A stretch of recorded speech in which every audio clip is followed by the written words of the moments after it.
hello. We are still Hello. the Dice Jailers. I'm so glad you said hello as well. That makes me feel welcomed. As welcome as the people watching are now. Dang, some of you actually really tuned into the last one. There were like 12 people watching at one point on Twitch. That was awesome. That's good for us. I know, it was great. That was a fun one with that dragon battle. I enjoyed that. Jordan, do we have anything exciting to announce right now? Not yet. Things Same here. coming. I love that just every week it's just like something's going to be announced. But as per usual, watch our friends at No Latency, Save the D8, Antiheroes Anonymous, The Ugly Radio. Every time I say I'm going to make a list and then I don't, because there's more. Oh, The Die is Cast Gaming. Because that's Jake and Zinza and all them. And it's very fun to say my lovely friend's last name wrong, because there's a lot of Y's and N's. We love you. If you want to get really cool custom-made, handmade dice, check out Smoking Glue Guns online. Our friend Whitney makes the coolest shit, and she's at some con right now. I know, I can't remember which one, but she's anytime you're watching this, that's probably true. You're not wrong, especially it being spring. It's con season.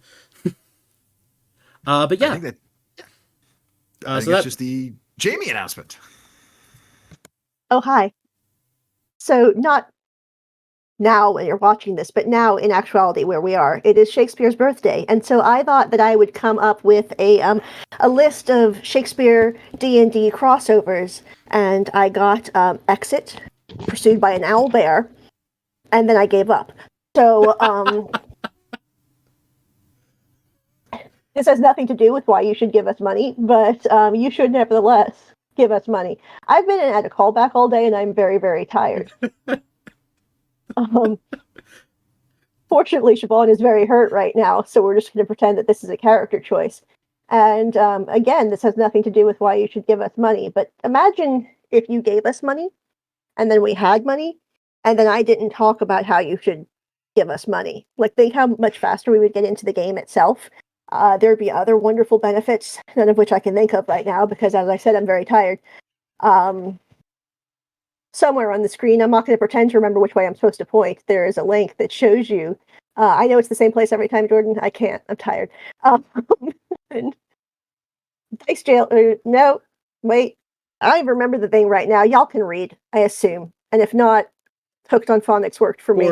For the people that just put this on in the background, it's co-fi.com/dicejailers. Thank you. I did that very well. You know what? Should I just start farming things out to other people? Does anybody have any Shakespeare /D&D jokes they want to throw in right now? Cool. Okay. So, despite what you're all seeing right now, you should, in fact, probably give us money. And I was about to say we should redo this, but if I say that, then no, I zero absolutely chance. will not. No, The zero humpback chance. whale goes on stage to make his Shakespearean debut. On his cue, he goes, "Woo!" Yep, that is accurate. We got a Jamie snort for the stream, everybody. Jamie, near. your outline. Thank you for your attention, and money, please. Oh man, Love you, Jamie. It's gonna be one of these today. Isn't It is. It Yeah. is. And yes, along with Shakespeare's birthday, it's also the birthday of Wilhelm Rattlepike, the much renowned playwright within the Western realms. Oh, and my beloved niece. Hi, Zoe. I love you. You're not Somebody watching nailed this, but someday. One day, it's probably best. Happy not birthday, right now, future Zoe. Especially I know. not this day. Happy birthday, not 9-year-old Zoe. But Yes. you all within the Whispering Wood. Oh, Bjorn. Yes. The music I that should you're probably talk hearing about who right this now. music's coming from. Yes, this is from Sirenscape. See, I'm not firing on all cylinders either, because we had an argument about monkeys a little while ago. No, oh God, no. No, We won't no, get into it no. now. We won't get into it. But Nope. there was a disagreement. But this music, it is from the app Sirenscape. They're awesome. They are a great way to add ambiance to your tabletop game, especially if you're playing online and streaming said game like we are now. Check them out, Sirenscape. I love them. Sirenscape, thank you. That said, going back into my intro flawlessly, y'all are in the Whispering Wood right now, having traveled there via a teleportation circle that Kira's mentor Sordal set up to allow you guys to escape the Thanamirian Empire. Sordal was unable to make it through due to abilities used by mage hunters. You found yourself with a collective of individuals that were led by an Oathbreaker paladin named Gaspar Rin. You learn Rin and his allies were also allies of Sordal. They gave you a place to stay and lie low before you headed off to the east to reach the Branch Mother's Den, the home of Pohaku. While heading out, you encountered a couple T-Rexes, like you do. Like you do. Battle ensued, and you met a Kalashtar druid by the name of Vonari, who assisted in that battle. Vonari used a transport via plant spell to take you a large way across the continent after she gave you a place to rest for that night. And after the usage of that spell, you encountered a black dragon and two of its wormlings. While you were staying with Vonari, Siobhan had some interaction with her, finding out a little more about what happened when the Kalashtar settlement was destroyed, and learning there were more Kalashtar spread about the continent. In the battle with the dragon and the wormlings, you dispatched the wormlings quickly. The dragon seemed to have the upper hand on you all until you collectively turned the tide, due in no small part to Pohaku polymorphing Reba into a giant ape. The dragon tried to flee, but through the combined efforts of a boulder hurled at it, a arrow fired at it from a tree branch, and somehow a javelin thrown at disadvantage, hitting it for enough to take it out, this dragon tumbled from the sky to the ground and collided with the ground itself, unmoving. And that's where you all are at now, catching your breath. Reba still in this gigantic monkey form. What do you all want to do? Siobhan would like to sit back down. Which I assume she very quickly does. Less sitting, probably more just letting gravity do the work. Yeah, I think there's a moment of, I couldn't do that again if I tried. I mean, not that I don't want to catch my breath, and you just see, like, the melting of Kira. Yeah, hard save. Having been hurt by all that acid. But we might want to get to that body before something else does so we can get the most out of it. I'm only going Pohaku is looking at between Monkey Reba and Garnet and is just uncontrollably laughing between, and I'm like, Garnet, Monkey, you wanted, you got it. This is your inspiration. But I'm like this little, and it's Who's a that good big. girl? And Garnet's gonna like climb out of the tree. Did I inspire it because I climbed up a tree like a monkey? No, back when we were in the last place, and you said, I don't remember what it was, but it was the inspiration for me staying up all night long so that I could learn about how to do this. And I gave you all the money? Whatever you do, don't show Before- her no, it your was after teeth that. or anything shiny. Oh, I think it was when I gave you all the money and I It's said a learn whatever prone to spells you aggression. need. If you show Okay, anything well, maybe shiny. it was that. Was I inspired by money? I think you were. I feel like that's a character flaw, but I'll embrace it for today. Just looks at Mannix. If you can't be inspired by money, I don't know what else you can be inspired by. But I will just give the giant ape in front of me some scritches on the shoulder. Maybe it might need to involve climbing up, or maybe she'll lift me up on her hand. Oh yeah, just reaches down, full on Fey Ray, just picking you up there and reaching you, which kind of moving you around like a back scratcher. And yeah, the giant ape Reba reach down, pick up Garnet as well. Let's go look at the dragon. Sets you on her shoulder, and Pohaku, you're kind of like up, riding between the shoulder Oh. blades. It's just Well, I want to piggyback. Word. picks up Siobhan as well, and Elves are that big, are they? it's pretty It's a big. huge creature. It's a huge creature, yeah. I was like, thank you, Reba. You're looking well. So yeah, Garnet, you're kind of perched, like at this point moves you, like you're perched on the head, and then kind of on either shoulder we've got Pohaku and Siobhan, just this giant ape, kind of now moving more carefully. I think I'm just draped across the shoulder, just like, all right, this is fine. Yeah, Siobhan the human scarf. Yeah. The forest is Question. alive with the sound Is- of monkey.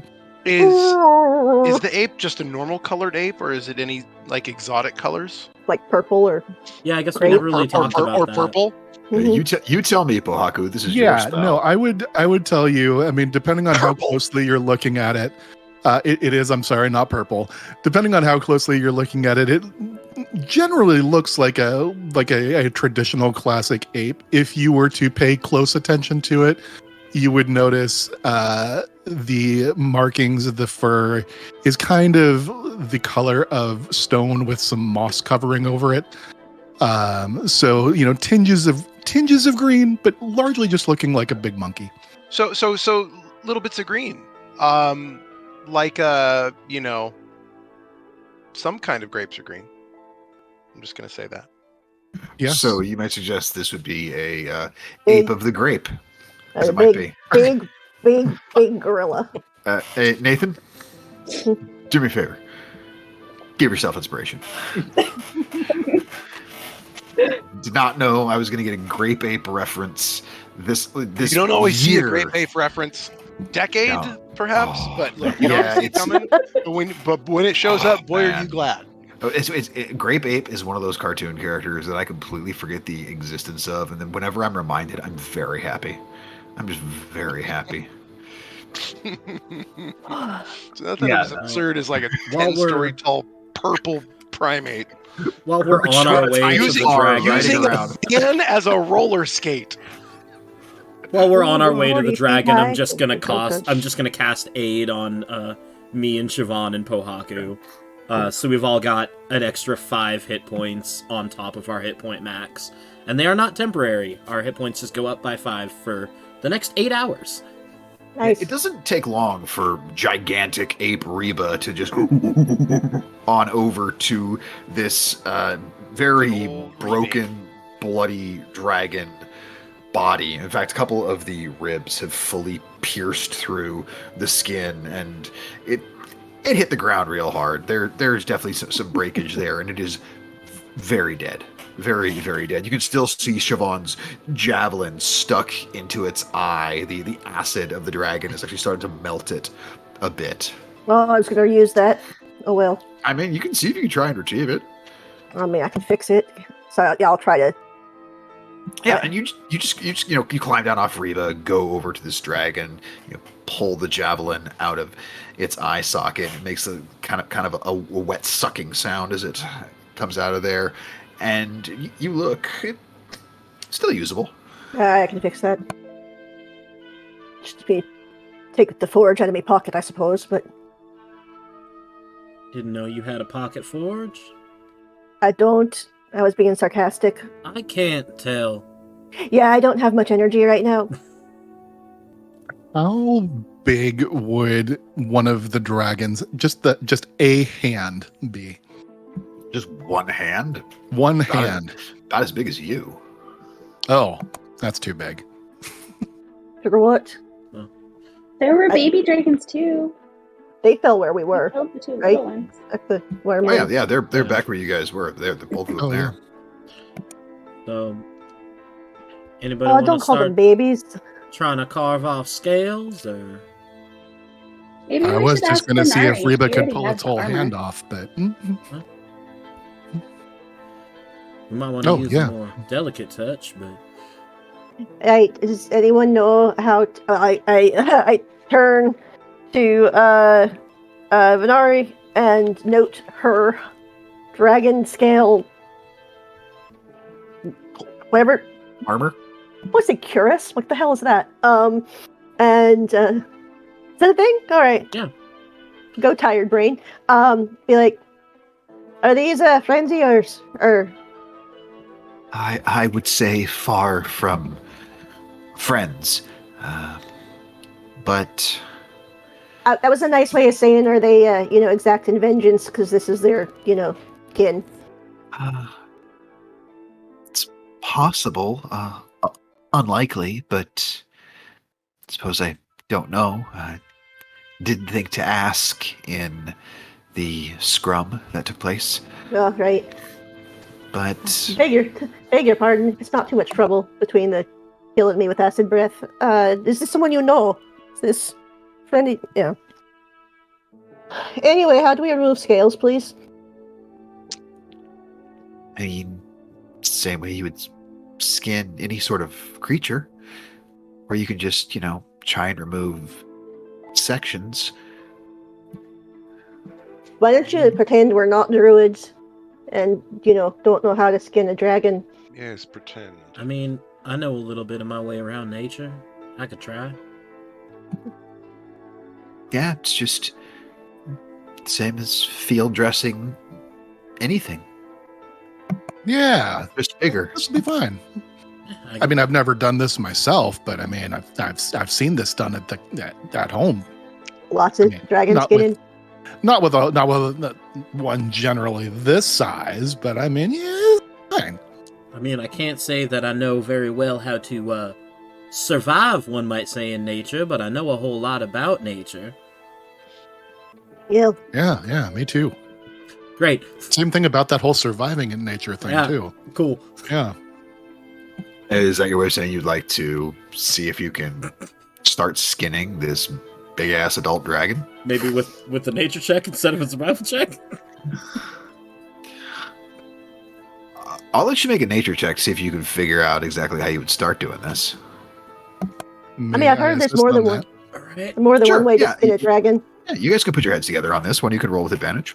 Thunk. Bonk. Okay, so that's a 23. 23. Yeah. Note, one of those was a 2.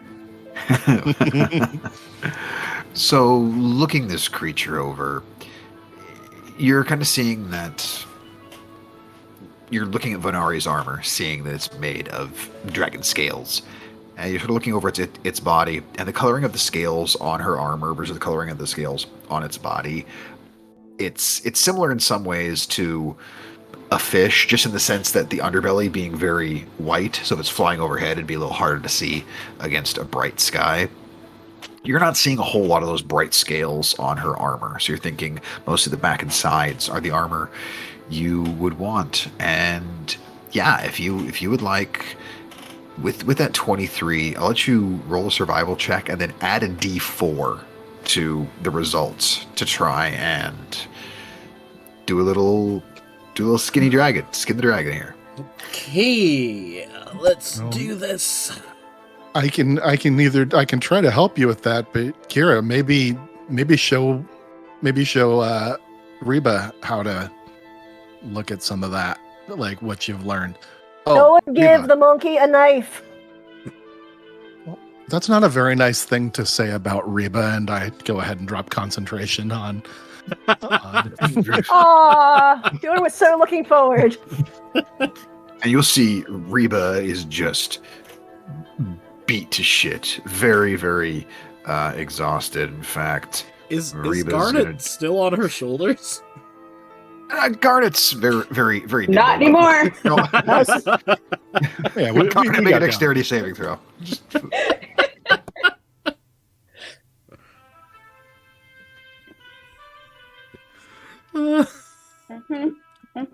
What did we learn last week about digital dice? 10. 10's enough. You don't do like a full superhero landing, but you don't hurt yourself. Like we aren't in single digits here, so there's no bludgeoning damage to go along with that. It's not the most graceful of landings, but you land. Reba's gonna do a little wound here. Okay, that is 9, 13. Okay, fine. I'll use the digital dice because I accidentally clicked that. Gonna be so much less healing.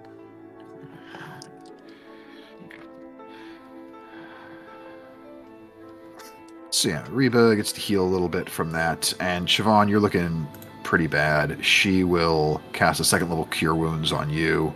So Siobhan, go ahead and heal 11 points.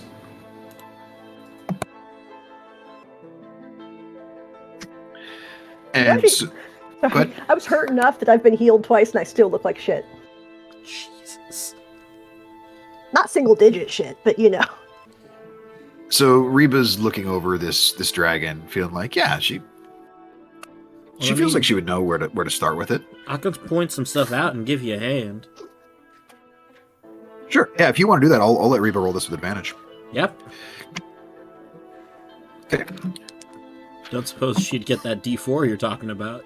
No, she definitely would not. Fair enough. With a 23, it doesn't really matter a whole lot, as she just, she starts looking at it closely, and she's not one for carrying a whole lot of bladed weaponry.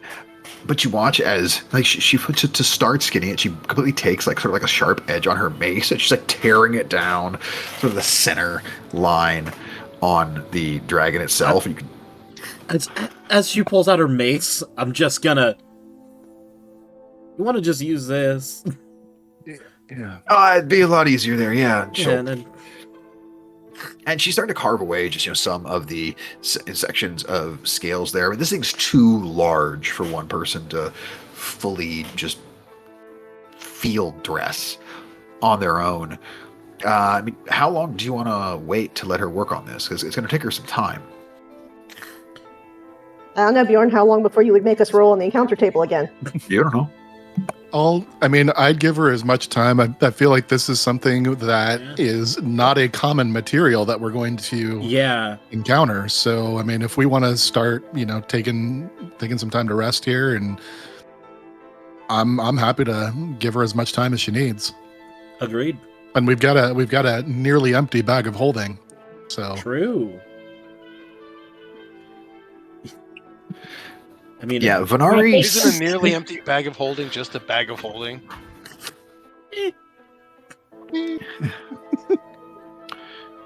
Yeah, Venari kind of seeing what's going on. She goes I'll make sure I've got a good vantage point in case anything's coming.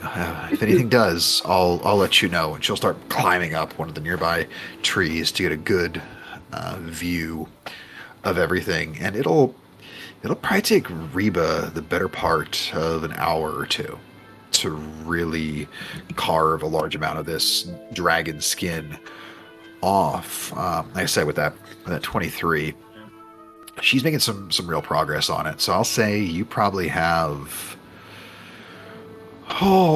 good 50, 60 pounds worth of dragon scales through all of this. Along with that, you can give yourself 4 dragon claws as she actually gets in there and she's cutting out some of the talons. And Sorry, is anybody writing this down, or should I? I was gonna say. I am about to do it. Thank you. Give me okay, Yeah, here we go. He said 60 pounds of scale. Yeah, approximately 50, 60 pounds of scale. 4 claws, as well as 8 good-sized dragon teeth. She can harvest all that in about 2 hours. Our shared loot brought to you by shared spreadsheets. She's feeling pretty rough still from that combat. It's a lot of work. She's a bit tired after that, but you can keep pushing on, seeing how much more she can harvest. But you feel like this may be a pretty good amount of it. I will take, and it doesn't have to be pretty or clean as I do this, but I will try to take a few teeth, just as many as I can either pull out or break off. Yeah, give me a survival check. Yeah, I'd certainly want to grab some of the smaller, like, joint scales as just a little memento. A natural 19 for 18.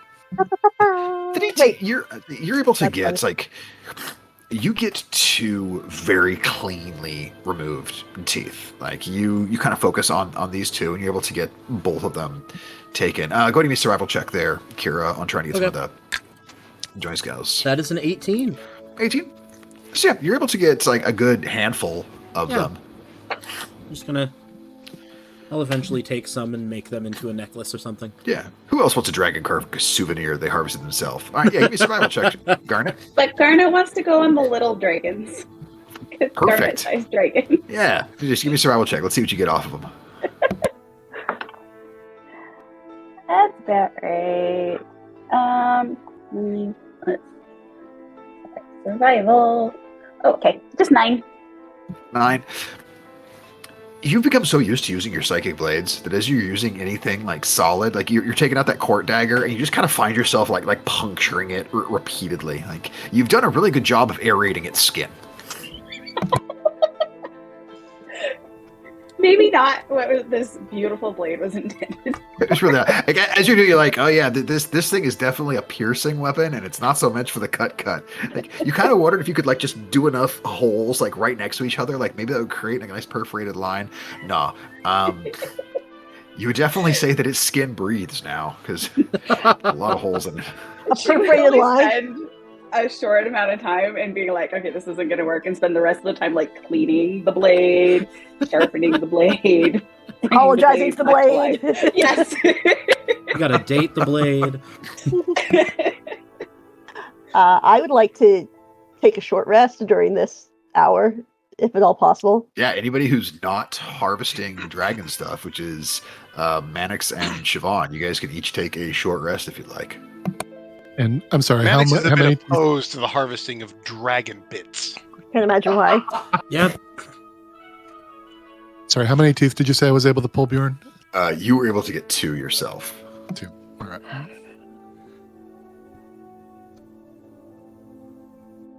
Yeah, Mannix, make a Constitution saving throw to not lose your lunch a little bit.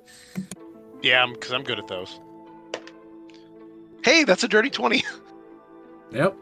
It's a little unnerving to watch, but doesn't turn your tummy too much. He's not happy about it. And Vonari notices that you all kind of seem to be coming to an end of the harvesting, and she'll climb down. Can I ask? During this rest, can I ask, Pahaku? You've been carrying the bag of holding for some time. I don't know if you know how they work, but I've been wondering. Could you fill it, say, with water, and then open it up and just have gallons and gallons of water to dump at the same time? Or would it come out like a geyser?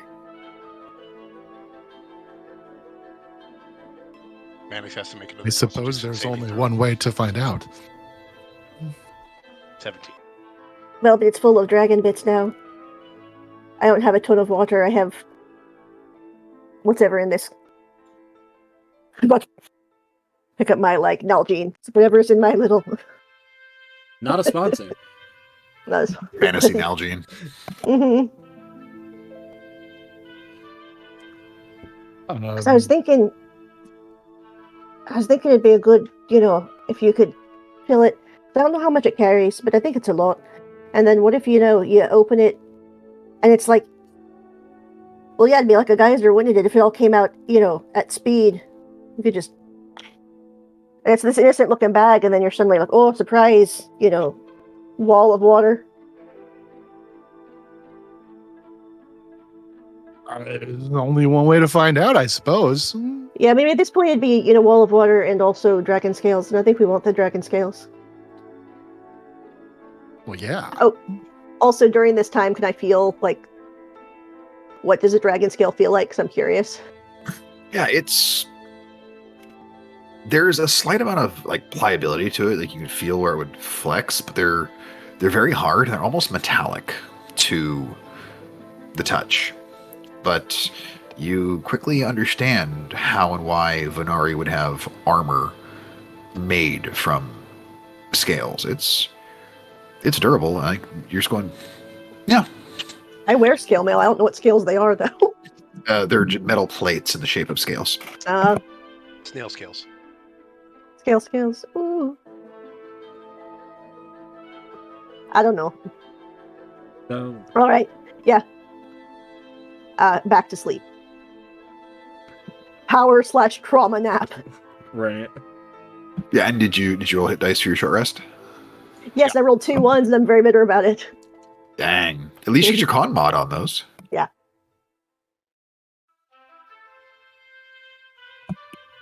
So, Pohaku, a thing that I realized that we never really asked, but since we're, heading to your home, is there any, specific ways to say hello that would, endear us a little bit? Show your family that we love and pay attention to you? Hugs. What would they be? Hugs. Oh, just hugs? Hugs? Just All right. hugs. Just real huggy people? Alright. Can do. We're yeah. Any of you that is proficient in nature, just go ahead and make a nature check for me.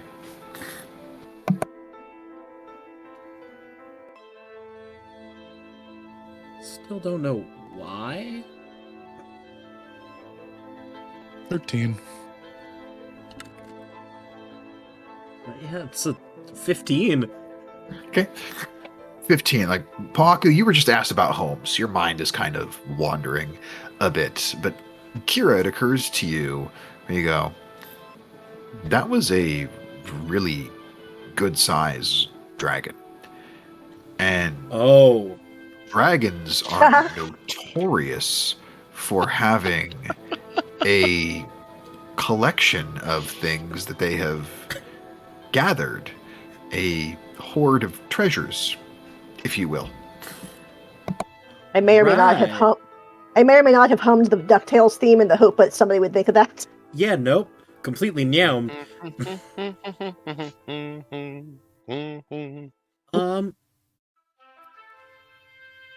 So, also thinking about Pohaku's home, this dragon's home, if we can find it, might have a whole lot of stuff in it that now has no owner that we could just have.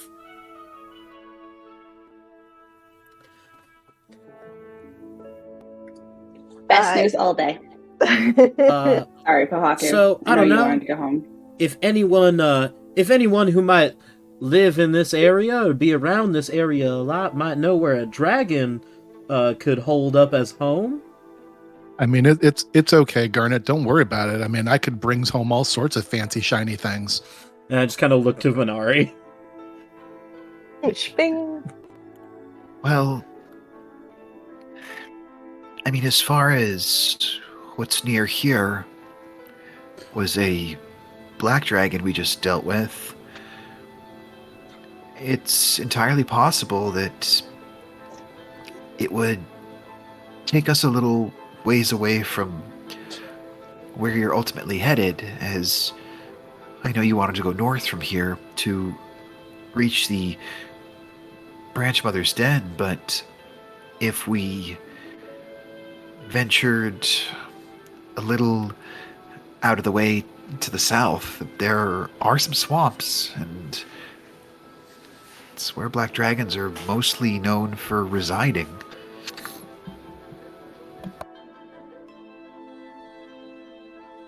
Well, I mean, it's rude to turn up at somebody's home empty-handed. I mean, I'm not opposed to a detour for stuff. Yeah. I might find more inspiration. Oh, This is true. So, who amongst you wants to roll either a nature or survival check to I will roll nature. see about finding the way? You'll roll nature? Cool. I will assist. Alrighty. You can roll nature with advantage there, Kira, because you have a local assisting you. Woo! We love a 23. 23. With that, Thanks, Pohaku. Because again, the other one was a 3. Wow. you find You're yourself welcome, my brother. listening and becoming aware of a lot of the creatures and the plant life around you. It's not being uncommon for things to suddenly shift when you're not paying too much attention.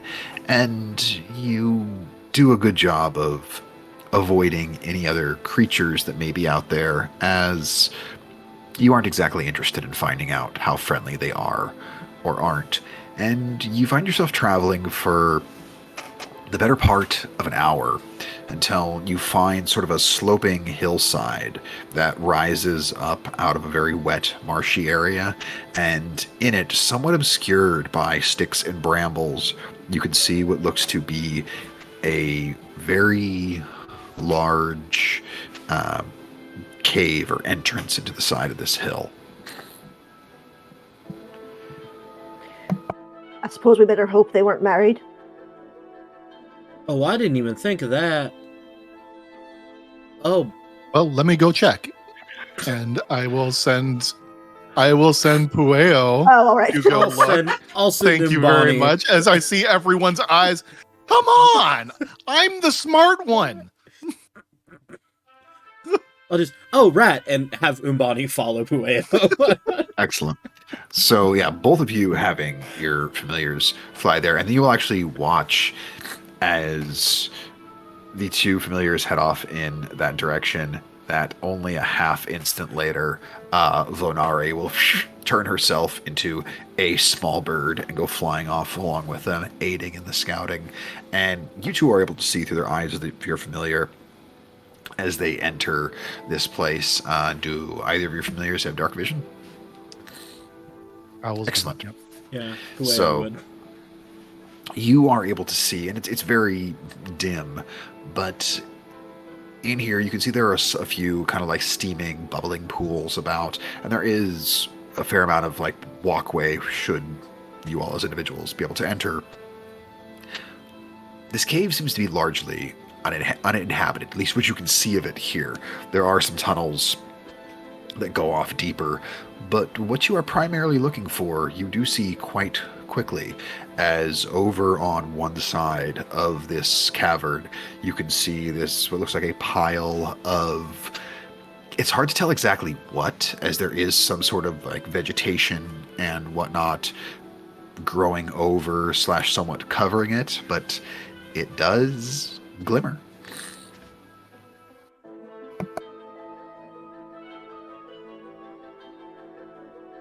I will have Pueo go over to the glimmering and see if he can pick up a whatever is glimmering. Can Umbani help? Yes, I'd say each of your birds are able to go over there, and as they get close, you're able to see that there's unquestionably shimmering coins here. In fact, to find out exactly what they are, I need everyone to roll the d20 for me. Don't add anything to it. Just roll a d20 and tell me what you get. What's the flight speed of an unladen owl? It's the European or African owl. Lucky 13. Okay, 13. I got to 17. 17, all right. 16. 4. What would you get there, Nathan? It looked like you were muted. Oh. Oh, you're muted, bud. All right. We got no Nathan. We got no Nathan. Well, how about we just pause until we can figure out how to hear Nate? I said, well, okay. All right, everyone get Yep. back into position where you were, I don't remember where I was. Probably here looking tired. and go! So I've pulled the I got void an from the 8. deck of many things. I'll tell you a funny deck of many things joke that almost happened to you all recently, but that's for another time. So Jordan, you rolled the highest. I need you to roll percentile dice for me. Okay. Oh, great. Wait. Big money, no put all- whammies. I put all my percentile dice away. They Yeah, were, we're just they were we're used just for trying to see Vampire what the you get. Masquerade. Holy sh! what you get. 99. Oh. Okay. This is going to be really interesting. 100 would have been the deck of many things. No, it wouldn't have. That's a 0. I can't. Like, I'm making sure that those aren't 6. No. Nope, the dots are there. That actually is a 99. Holy. Wow. That's awesome. Go ahead and give me another percentile roll, because you only get to roll once on the magic item table. We'll see what magic item you guys get out of this. That is so close. It's a 68. Oh, almost nice. It was almost Not quite. nice. It's okay. Yeah, it's not as nice as it could have been, but we'll get to that. So, and then the other thing I'm going to need you to roll for me, Jordan, is 3d6. Okay. 1d6, 2d6, 3d6. Ah. Into the tower. That is 13. Excellent. So going in here and seeing this, you can see a fair amount of, there are gems here, and there's large amounts of copper, silver, gold, just some as well. You see some platinum in here as well. There is a lot of amazing riches to be found. Let's kind of de-warg. So everybody, there's a whole lot in there that we should grab. And not so much a other dragon. Didn't see one, but also Umbani can't see a whole lot without it being right there. Ueo is very observant and is very confident that we are in no danger in approaching. And a few And moments so am later, I. you'll see a bird form Venari fly back out and she'll land. Well, it looks clear enough in there. There are a couple caverns that lead back deeper, but if there's anything in there, as long as we stay quiet and don't stick around too long, we should be fine. I imagine that Garnet is just more or less vibrating with excitement. I'm gone. I'm there. Awesome. You said it was Speaking clear. of- I left. Where is Rad. Garnet? Maybe stealthily. Tanya, roll a Maybe. Very D10 maybe. for me. A D10. One D10, please. Okay. First of all, locate your D10. 8. Okay, very cool. I don't like it when you pause like that. I had to count something, so had to do with It'd be a lot cooler if you didn't. this Number of D10 is completely it completely dictated something that'll be in here now. So A dragon. Garnet, you go in and it's dragon related, funnily enough. As you go in, you see where the Tower of Riches are. Being able to go over, kind of moving some of the vegetation. I think that was Nathan's headset crackling. Nate's headset doing its best "We're in a storm" impression. It was good. Yeah, that was the sound of Garnet digging through It was everything. perfect. It was great. Doing that, man. It was amazing sound effects. And yeah, you are Do what I finding can. various riches, gems. But one thing you notice that you quickly unearth and you hold it up. It's very similar to what Venari wears. It is this beautiful set of scale mail, but it's not black dragon scales. You can see it's completely made of red dragon scales. So yeah, you found a set of red dragon scale mail, and I will cut to the chase. What was that you rolled on the d6s there, Jordan? That was 13. 13. So you find 13 different gems, each of them worth 100 gold each. Garnet, since you're the one who ran in there first, roll 2d6 for me. 6 and a 1. 6 and a 1, 7. So you will find 700 pieces of copper. Give me another 2d6.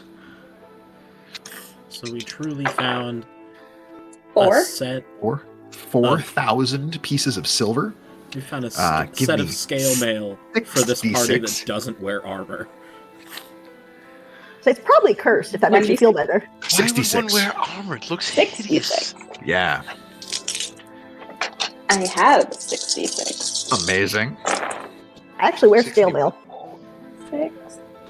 Guys, if I could just roll this on my sneak attack. Right? 6, 15, 20, 30. 30. Wow. You snuck attack some 3,000 gold pieces. And then lastly, 3d6. Come on, big money, whammies. That is so many Pohaku tattoos. Yeah, this is letting your party dictate for their own roles what the treasure hoard is in real time. 6, 16. Holy Damn. 16 on 3d6? Damn! 6 and 4. Wow. Math checks out. 160 pieces of platinum.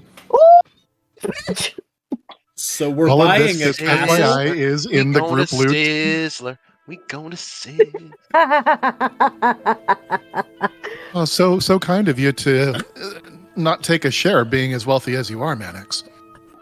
I mean, I'm sure this is just a pittance for you. I might be able to find 105 pieces of platinum in my sitting room couch. I don't know if he has access to his bank accounts right now.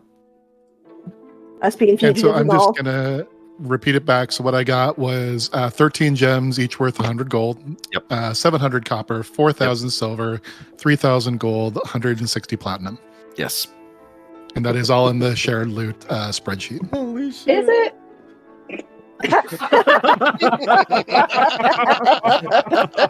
All right, Bjorn. Those numbers are in the shared spreadsheet.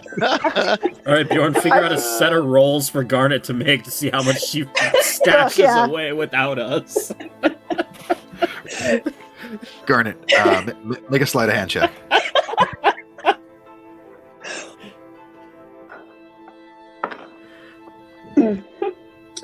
Sleight of hand. 27. Please tell me if I should add a d8 to that. Anyone who wants to can roll perception against that sleight of hand. No, Definitely. I don't think I will. 12. Awesome. It's a natural 16 for 15. I am going to roll for Reba on this just because I'm morbidly curious what she get, because she's got a really good perception. Although Pueo just rolled a nat 20, 23. Yeah, you guys 30 got with 20. my psychic or psybolstered attack. Or Garnet. Yeah. How many of those platinum pieces you want to just pocket? You can pocket as much of that platinum as you want. What's that? just 10 of them. Just 10? Yeah, Just 10. I Yeah. mean, we've got to have most of this here. exactly. So yeah, you can pocket as much of that platinum as you want. No problem. We have reduced the platinum in the shared spreadsheet by 10. That's what my I mean, favorite reactions ever. This is in the I shared have- spreadsheet, is it? That was I amazing. have reduced the absolute starting amount that was all that we found.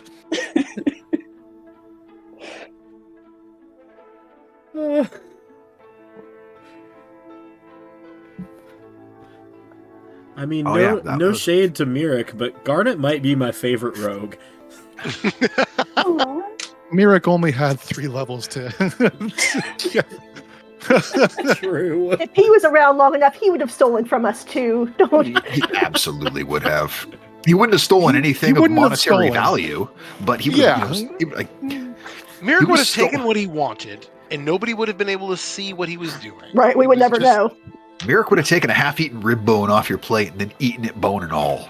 That's closer to what he would have done. Yeah. I'd be like, didn't I have another rib? You're like, Doesn't look like it. The dragon that just went down, it only had 9 fingers. It's weird. Yeah. Oh, Exactly. What's the Exactly. opposite of a polydactyl dragon? Well, Yeah. we do know that 20th level rogues can just slip into other universes. There is Garnet, while you're there, give me an investigation check on as you're going through all this treasure. Sure. No, that's not bad. 14. 14.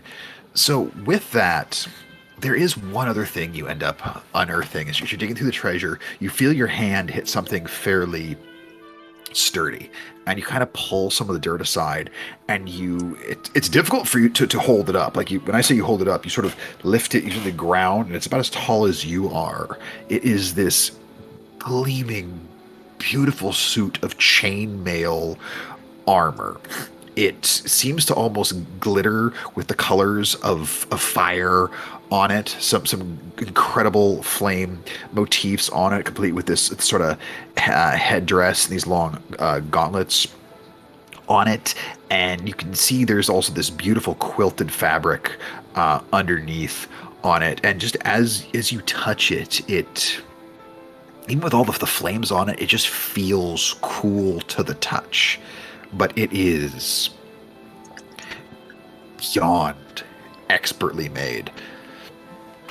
But this is clearly a suit of chainmail, which is heavy armor, which This is completely useless to all of you. we have not found for any now. magical items for years. Does Reba not have heavy armor proficiency? Oh, grave cleric. Nope. But guys, Nope. we could take it to the dragon that we met and trade. Oh, Ooh. Siobhan, or when you see this chainmail, you see the craftsman on it.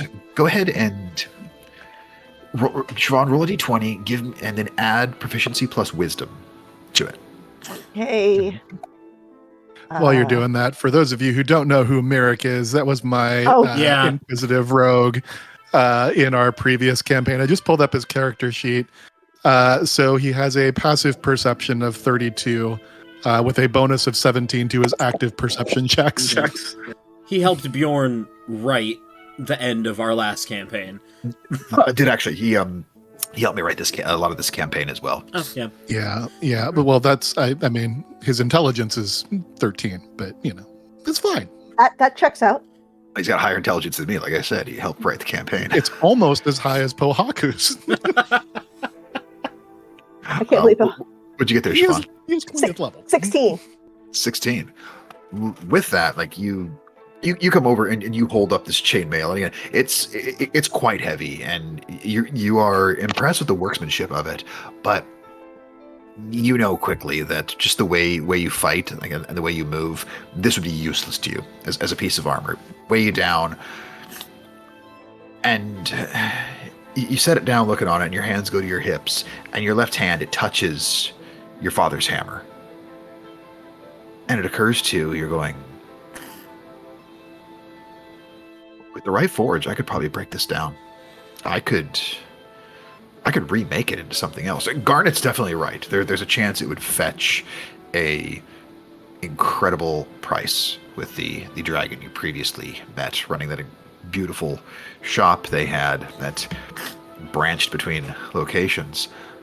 But you also remember you are a smith, and you did learn how to start working with magical items, and the beauty of working with things that are magic in nature, which you have no doubt that this is. Magically infused metals or materials at all, they don't run the same risk of breaking down through being reheated and reforged like normal metal would. Like, you can't just keep reheating and retempering a blade without destroying it. But something that's magic, you absolutely could. So that just kind of clicks at you when you look at this, as you kind of think, could I? I say, oh, I think I can improve our weapons with this. Yeah. And it will. Some of the weapons. Neat. Fine, I can improve my weapon because They're like, does anybody else fight with an edged weapon? Wait, yeah, and yours isn't +3. Fuck you. It could be better. Nobody has +3. It could be at least one more good. I would be happy to wield a secondary weapon. Yes. And Reba kind of looks over. I mean, wouldn't mind upgrading the old mace here. Yeah, if there's things you can do. And you see, like, Reba's just got a regular ass mace. It's like, I'm sorry, I was about to say something real meta about not finding magic items. I was like, nah. Siobhan doesn't have an opinion on that. Well, is it take a few minutes and see if there's any others? sure? Or here, I'll look. I just want fucking metal, because it's like I gotta fix the spear for one thing. Not spear. What the fuck did I throw? Javelin. Javelin. I'm gonna go back to sleep. Yeah. Pointy bit. I mean, there Yeah, are pointy some bit. like random pieces of metal here, as there are broken weapons. I'll say broken weapons and and armor from previous individuals the dragon had probably killed. and skeletons. Yeah. There's very little left in terms of things that are skeletal. You think the acid probably largely dissolved them. Fair enough. I was gonna say, do they eat Oh, all right, fair enough. Yeah, if we, you said it's a full set of chainmail, right? Yeah, it's a big, heavy set of chainmail, including gauntlets and a little bit of headdress that goes on with the headpiece. So if I just, took a piece of it, like say the gauntlets or the Siobhan would know the word for the head, Dewey, but I don't. So I could, improve the edge of my blade and the mace, and well, depending on how it starts, she starts muttering in Smith, doing math. Let's just take the whole thing, and then you can carve yes. off what you need. Yeah. Right, and then we could still sell it for. What was it that you wanted? There was something real fancy, wasn't there? From the dragon. There were a lot of cool options. I don't know if there was anything specific. There's also there's a ring I wanted. Friend, the gnome guy who had all the really cool stuff too. That isn't going to explode. Oh yeah. Right. Yeah. Oh, our friend, yes, liked him very much.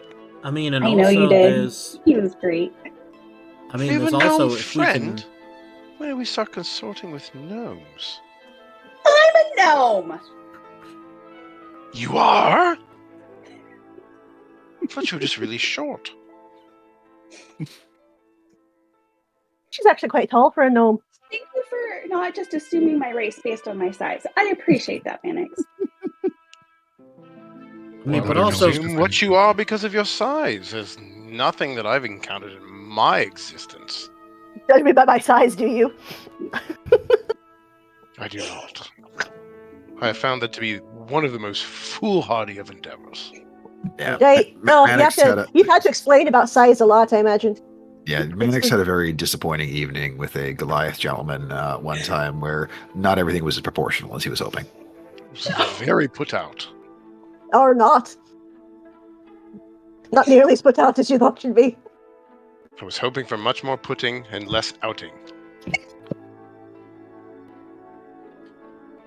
Good. I love you. the dreams of making money from this show on the internet can just. This episode's been demonetized already, and we don't even have enough viewers to be monetized, and this has been demonetized. Welcome to my world, baby. So, You can always edit it all out. You know I'm No. not gonna do that. I'm too tired. So yeah, Definite diminishing point of returns for that. I do want to take as we're taking our time in here, I'll go ahead and cast Detect Magic as a ritual, just to see if there is anything else. The other thing that he'd like to do is just look for anything. It doesn't have to be magical. It doesn't have to be even necessarily worth a lot, although I guess if it's a dragon, it probably would be. Just anything weird or fun. Just like, are there more disco balls? I mean, I don't know. So just any sort of things like that, I would definitely be keeping an eye out for. So with that detect magic, both the red scale mail and this chainmail armor just light up like the sun as far as how magical they are. Especially the chainmail. It is radiating with magic energy that you have rarely seen in your life. And just to make sure, I have not written those down in shared loot. I figured it sounded like, Siobhan, you were taking the chainmail. Oh, I figured we put it in the. Do you want it in the shared loot? Please, yeah. I mean, I could work with it, and then I figured, I mean, if it would benefit everyone, and then we could, Alright. sell it. So we've got magical chainmail, and it was a red scale mail. Yeah. Okay. So you're looking for just some weird stuff here, Pohaku. You do find a couple really weird things. You find you sort of find this wood carving, and it's this wood carving of a wolf, and it kind of looks like it's kind of like chewing at its fleas on its back haunch. But as you look more closely, it's clearly devouring its own hind leg. The other thing you find is it's this small, pale gourd that's been hollowed out, and it has a very crude face carved into it, similar to like a jack-o'-lantern. Neat. I will pick up both of those. Does the iconography of the wolf mean anything to me? With devouring its own hind leg, or is it just Make a religion check. religion? You say, okay. This thing that all of us are very good at. I mean, I got a +2 to it, and I rolled a 2, so that's 4. It's a wolf eating its leg. That's weird. Oh That's man, weird. I That's live in the weird and Northland. neat. I know what the fuck that is. How dare you? Cool. Thank you. So And I'm assuming nothing else lit up magically. No, nothing else up. Actually, just those two things. Sure. Very magical, whatever it is they may be. Yes, very. and by extension Kira had a terrible idea. Oh, good. I don't suppose I see any eggs around. Oh my god. Make an investigation check. Eggs in this economy? That's Pueo and assist you with that? okay. It's still an 18. So you breathe a very large sigh of relief as you don't seem to see any. No, but if we Strewn raised about. it, but if we raised it from birth from a See, hatchling, that's the bad idea that I had. is it nature or nurture that makes a black dragon evil? Is what? I don't have Wait for proficiency you in all to find nurture. out. I can't wait for you all to find out. Well, we won't this time because we didn't find any eggs. Sure won't. You don't start with us. You had a freaking beholder pirate that was very friendly, so you can't just assume. I will concede to your point. You are correct. Yep. Also, there was the mind flayer who worked as a receptionist. Have Also, a virtuous yes. day. A virtuous day. So once we pack everything up, we've got a whole lot of stuff to bring to your family, Pohaku. Mm-hmm. I mean, not to be ungenerous, but how much, we're going to keep some, right? Because Rattle's purse sounds empty. I mean, Opens purse. I wasn't planning on moths. turning over all of our money. What would be a nice present, though, with anything, I really like this gourd. It's got a face. It's kind of silly looking. what kind I of face hold is it it up against making? Mannix. Mm-hmm. See, Kind of as- silly as- looking. Yeah. As you hold the gourd and sort of you can see a Barely little silly better. looking at all. in what light there is, the shape of it looks the face on it looks very similar to the face of the individual in the Munch painting, The Scream. Okay. I was that's hilarious because I was literally picturing the Scream mask. I was like, does it look like the... Oh, wow. Okay. Love it. That's right. Come to Dice Jailers. You get classic art. And if you want a fun fact, Since when? in that painting, The Scream, that individual is not screaming. They are reacting to hearing the scream of the world. That's the truth. Yes, I have been watching the YouTube channel of Fine Art Explained, and that was one of them, and I enjoyed it. Did they explain why Mona Lisa doesn't have eyebrows? She did. Oh, and they got eaten, or... It's I like how your first reaction to why the eyebrows are gone is they were eaten. I'm very, very tired. I don't know if I can make that clear enough. Watch Dice Jailers. We'll learn you I'm something. wide awake. I don't know what's going on. No, they can. I'll explain it later. Thank you. Or you Yes. can watch the YouTube channel Fine Art Explained. And there's a whole thing on the Mona Lisa. Not a sponsor, but they could be if they wanted. Be amazing. Something tells me we haven't quite hit fine art just yet. Yeah. But Or we We're could. right on the fucking cusp, I'm telling you. Right on that threshold. Watch more to find out. I don't think we've hit Bazooka Joe rappers. You know the word cusp as well as you think you do. You keep using that word. I do I not don't think it think it means. is what you think it means. Nathan, So we're you know doing me- great, everyone. Oh, yeah. Nathan, killing it. Nathan, you've known me for years. You know full well that I just use words sometimes like, that's not what that means. Like Like in that monkey? sentence. Nope, do not and start pardon, him. I just pulled up. I want to get this right since I actually, I wasn't trying to do a plug, but I mentioned it. It's actually great art explained. Pardon me, not fine art. It's great art explained. That is important. Oh, God. So as we're I leaving have this spent cave, a lot of time watching this. As we are leaving this cave. Yeah, it took you a little bit to get here. This is definitely cut into your day. It's probably going to take the rest of this day and a good amount of tomorrow to get to the branch mothers. let's keep on going, I guess. Alrighty. Who would like to roll a survival or nature check to head in No. that direction? Not it. SE Max already shaking his head. I could roll one for Reba Reba? here. She got a bonus to the old That survival. can't be good. Better than That's an most 8. of us. For some reason, the city girl was better here than most of us. Yeah, well, she rolled per piss on that. That one was an 8 total. That's a Nate? Where's a Nate?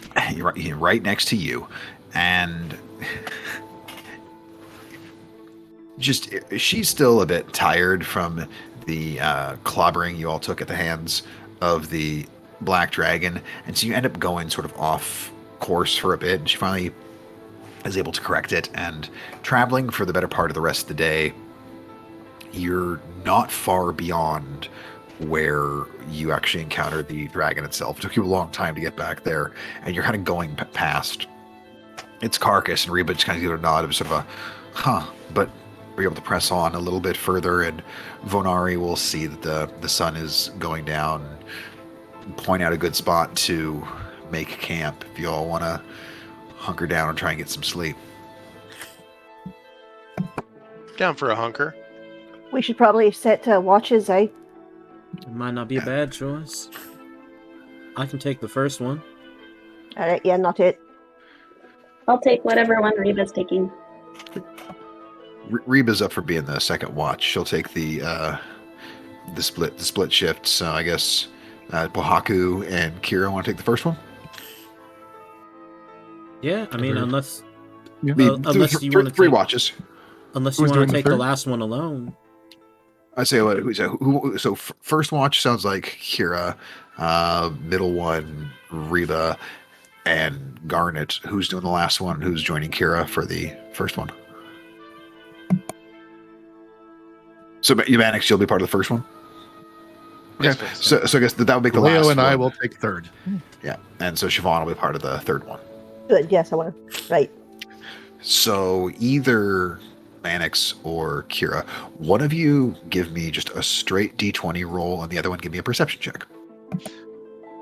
You want the perception, or do you want the straight roll? Oh, they're both not ideal. I'll take the D20 if you want to take the perception. All right. Okay. That's a 15 on the flat D20.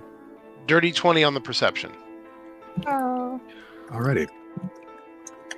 So as everyone else is hunkering down, and Vonari actually is kind of make herself sort of a perch up high. She's trying to sort of be an extra set of eyes and ears for you all, since she's so used to the woods. And Mannix, you feel like your overall perception of everything is quite good. You feel, I won't say at home here in the wilderness, because there's no valet, there's no bathtub, there's no bathroom valet. Yeah, there's no bathroom valet. There's no bathroom val. 0 stars. Would How never will you ever return. survive? Can I get negative stars? But one thing that you do kind of end up noticing through the evening, and it's more amusing than anything else. You see, as there's sort of off in the distance in this clearing, you can see what looks kind of like a pack of dogs as they're clearly on some sort of hunt. They're nowhere near close enough to be any sort of threat. But every now and then you'll watch how one of them will kind of bamp from one location to the other. You just kind of watch for a bit as this small group of blink dogs just as they're searching for whatever they can find.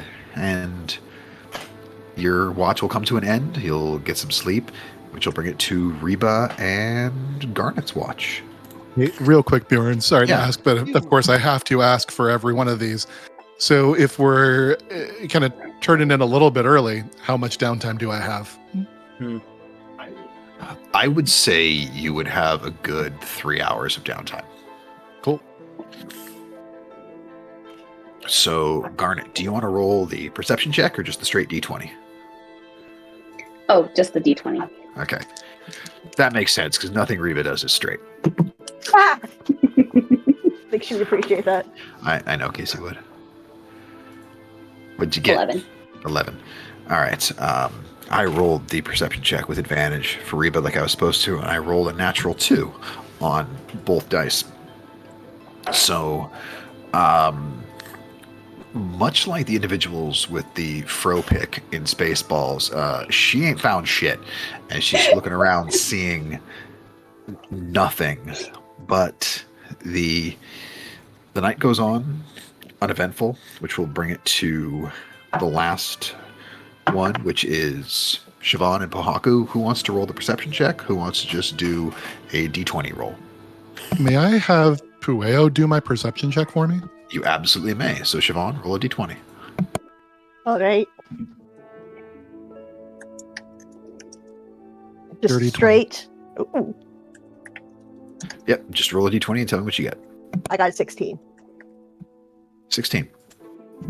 So, as the night goes on, you are just kind of finding yourself fairly relaxed, Pohaku, here in the small hours the sun begins to rise. And you put your consciousness in Pueo as he flies about. And as he's just kind of taking a pass right near the edge of where you're able to connect to him, he just sort of hears this. You loop back around that direction. And it echoes. It just sort of off from the distance. You can hear this laughter coming through the foliage. And every now and then, like, the individual laugh will echo, but the way it echoes, it's not like shouting into a canyon where your voice echoes back at itself. There's this almost metallic sound to it as it echoes back.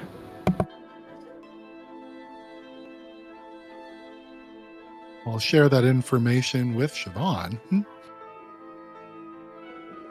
I don't know if I've ever heard anything quite like that before. Oh, I I haven't, don't- have I? No, it's nothing you've heard. Oh, I don't fancy that at all. Please tell me I got a long rest before this. Yes, you and Pohaku at this point would both have your long rests. Thank Christ. Should go ahead and do that right now, just, in case. I mean, I just hit the button, so yeah. Yeah, all right. Oh, that looks so much better. No longer, bleeding out. So if I understand, it's kind of moving about.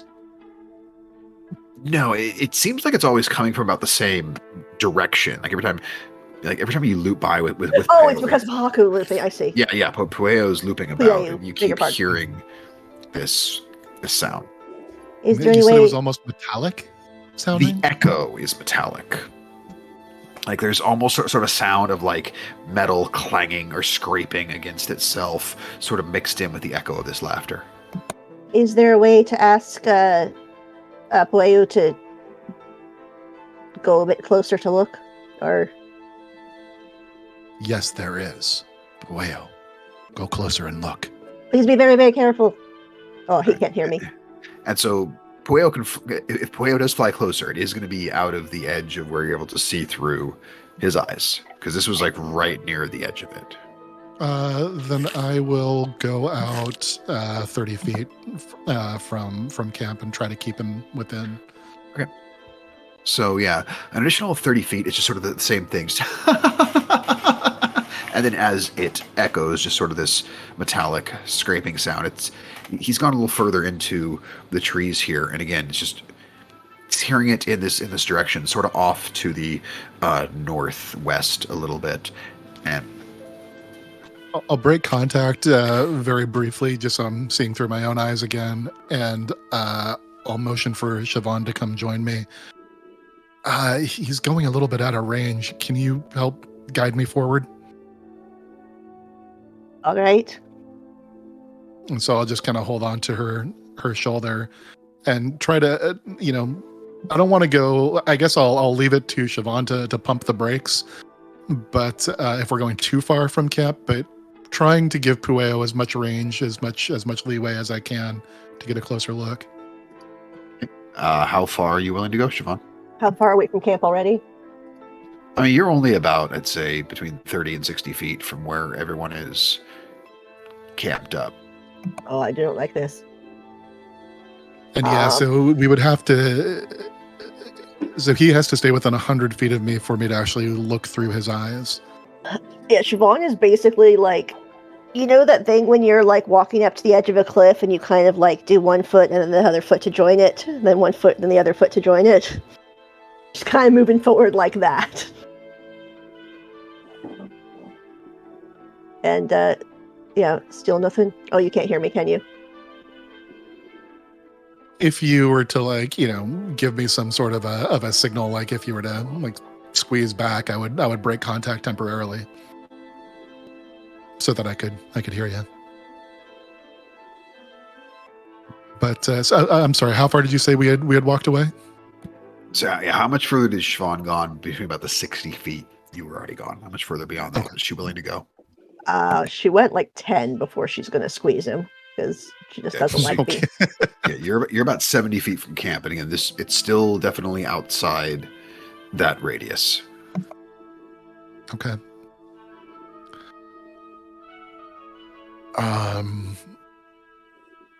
Well, I'm still not sure. He seems to be farther. Yeah, it feels a bit like bait. Like a lure.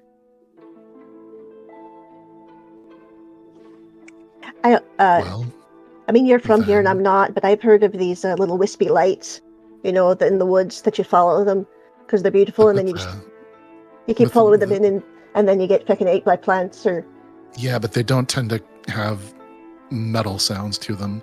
no, I'm just saying like that sort of thing, like if it, Sure. it's I a don't know what decoy would or cause that. out here. Oh, you know what we should do? Is go the fuck back to camp and ask the druid. Go ahead. No, I am not leaving out here. Do both of you make perception I'll be checks for me? fine. We're whispering all this, by the way. It's fine. This would be Fine. okay for myself. Yeah, I Famous need both last words. Siobhan and Pocket to make perception checks.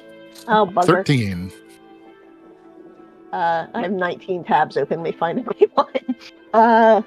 Merrick That's has a plus 17. Pohaku has a minus 1. Well, a you mighty win some, you 10. lose some. 10. So as you Paku, you kind of gesture back towards camp. And Siobhan, as you turn around, you look back in the direction of camp. And as you kind of peer your head, because the line of trees is fairly thick behind you. And as you look back, all you see in that direction is just more trees. Oh, fuck me. Should have done bloody breadcrumbs. So we don't see our way back to camp? I do not.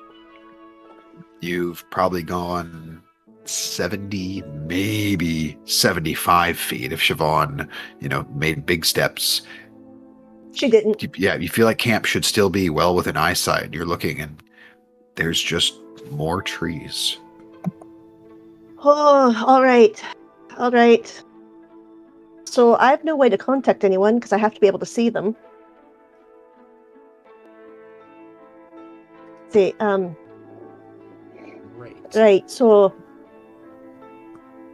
Right, so remember how I said I thought it might be some sort of lure?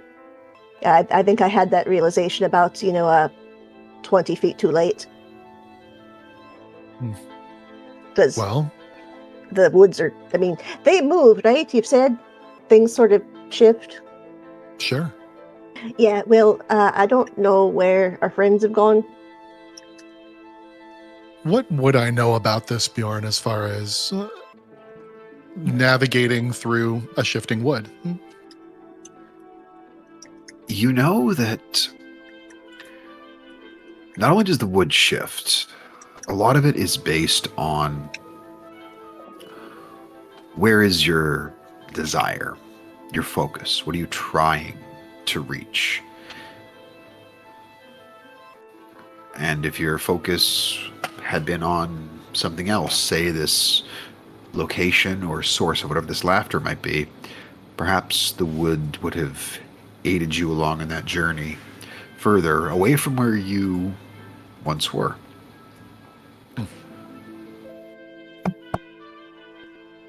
So I'll share that. Well, distance out here gets a little weird. If you are really focused in on something, you might only take a few steps and you can end up going quite a way.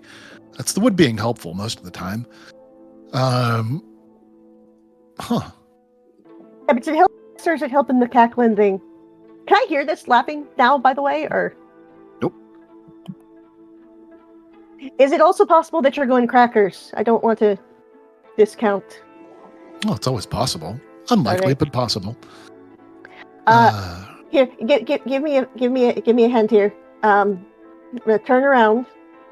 I'm gonna think real fucking hard about the camp with our friends, and I'm going to head that direction again with the very 1 foot, next foot, 1 foot, next foot. Make a wisdom saving throw. Oh, Fick. All right, good.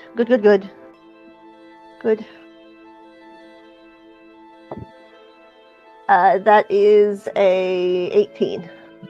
18. So you find yourself focused on the camp, and a heavy breeze comes through the wood. You can hear everything sort of like rustling around you, and the breeze creeps up into a very strong gust, and you can kind of hear some of the branches moving, a few of them creaking about you, and you find yourself needing to focus straight ahead to where the camp was, and you close your eyes briefly, just trusting in the direction, knowing where you were headed. Hand out in front of you slightly, should you, walk right into a tree trunk.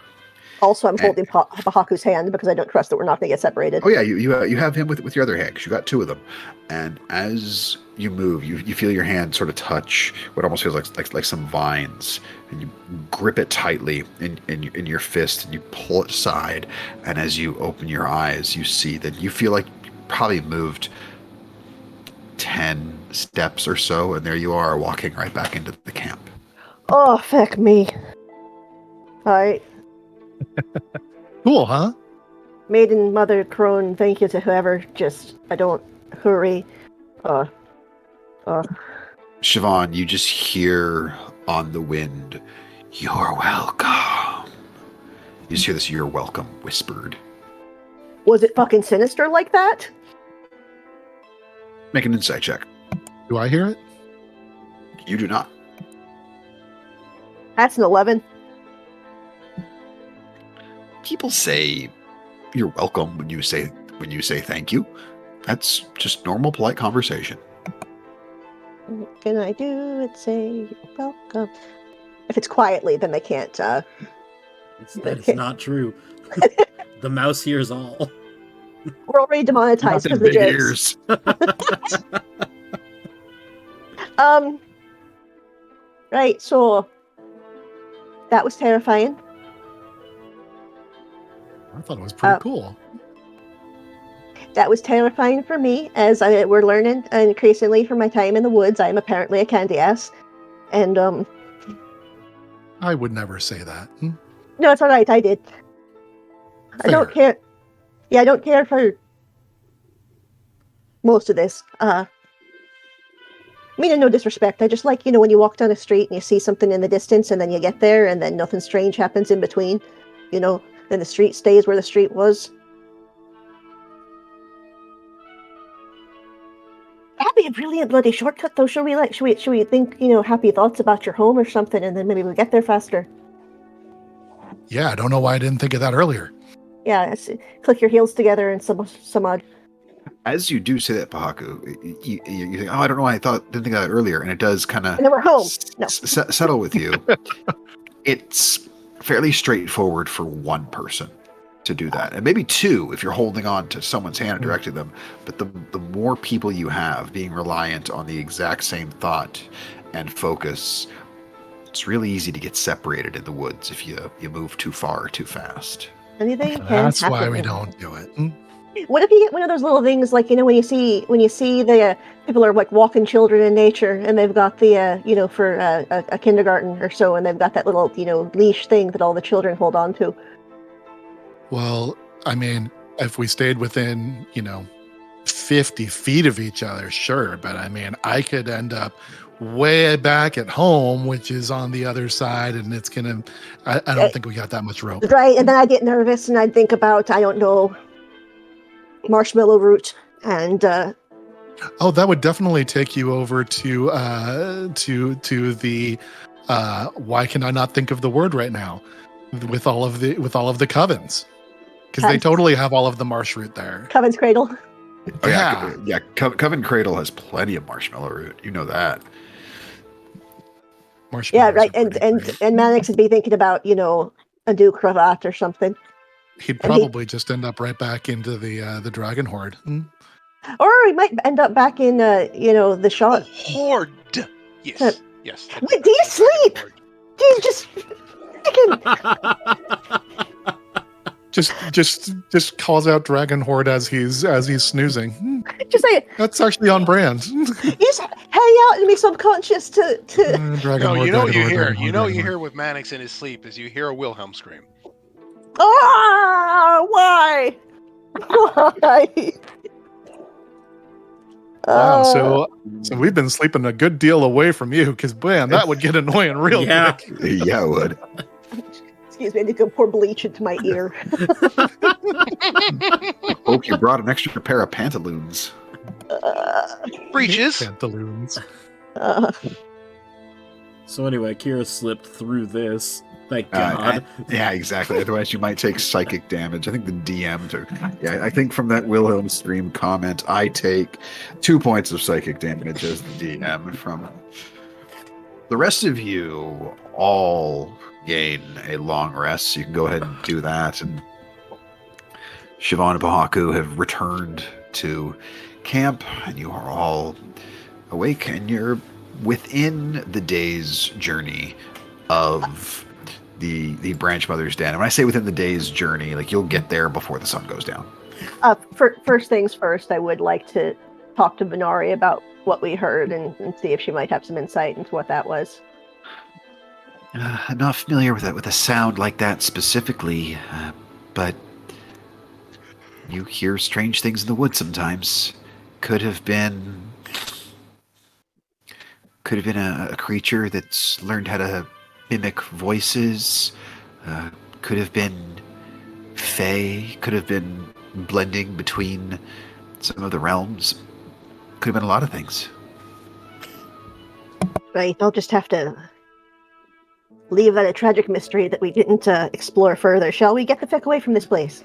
I mean, there's always a chance it'll just, follow you, and you can let it catch up with you later. So if it's important, it may find you where you're going. The woods are nice enough to do that sometimes. Nice, yeah, right. I saw that.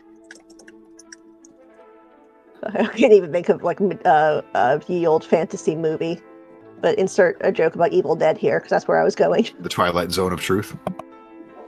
It's like, no, I read that Evil Dead scroll. I know about the I'll allow it. That's pretty good. It's the evil undead. evil. Yeah, right. There's just the trees freaking attacking themselves. Kira will, before we get on the way, he'll kind of pull Pohaku aside. I just want you to listen in on whatever comes through this. And he'll pull out the sending stone. Hey, Auntie. We're safe and alive. I miss you. I hope you're alright. Pohaku misses you too. I do. He's just nodding emphatically next to Kira. And a few moments go by. And you find yourself getting concerned for an instant, because it's been a moment, and you just hear this very tired voice. Kira? Oh, right, it's real early. Or late.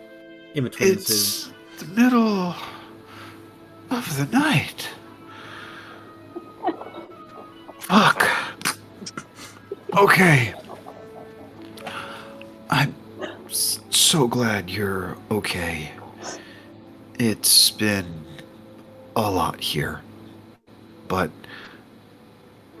I'm okay. Please just stay safe.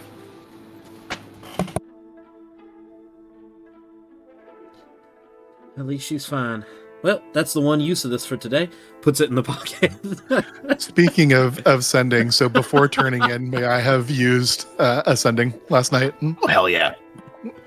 So, all right. It was just a real quick one back to Mom. Hi, Mom. We killed a dragon. A big black dragon. Found some cool stuff, but we're running a little late. See you tomorrow. That's so exciting. We will see you when you get here. Congratulations on the dragon slaying. That's fun. Just Pohaku just hangs up and is like, yeah, it is.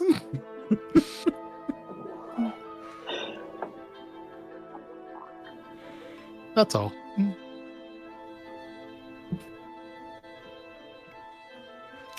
And so, who would like to lead the expedition today on heading along there? Oh, I got this. Alrighty. Give me either a nature, survival, or for you, it would be a history check if you want. I mean, the issue has not been my bonuses to these so far. He's not that kind of wizard. I know. No, it's good. We're good. That's 19. Nice.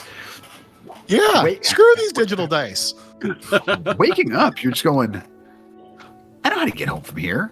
I even know a couple shortcuts.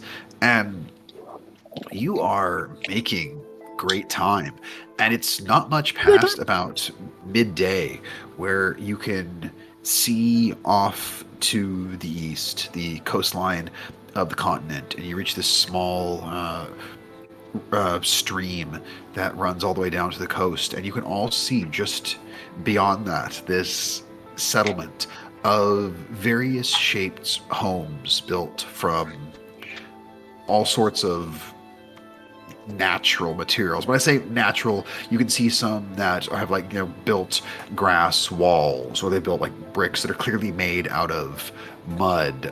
Some are sort of like lean-tos that have like some sort of animal or dragon hide for them.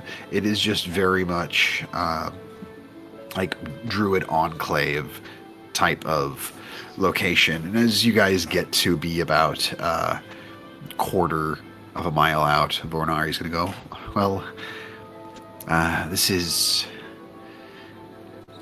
where I head home.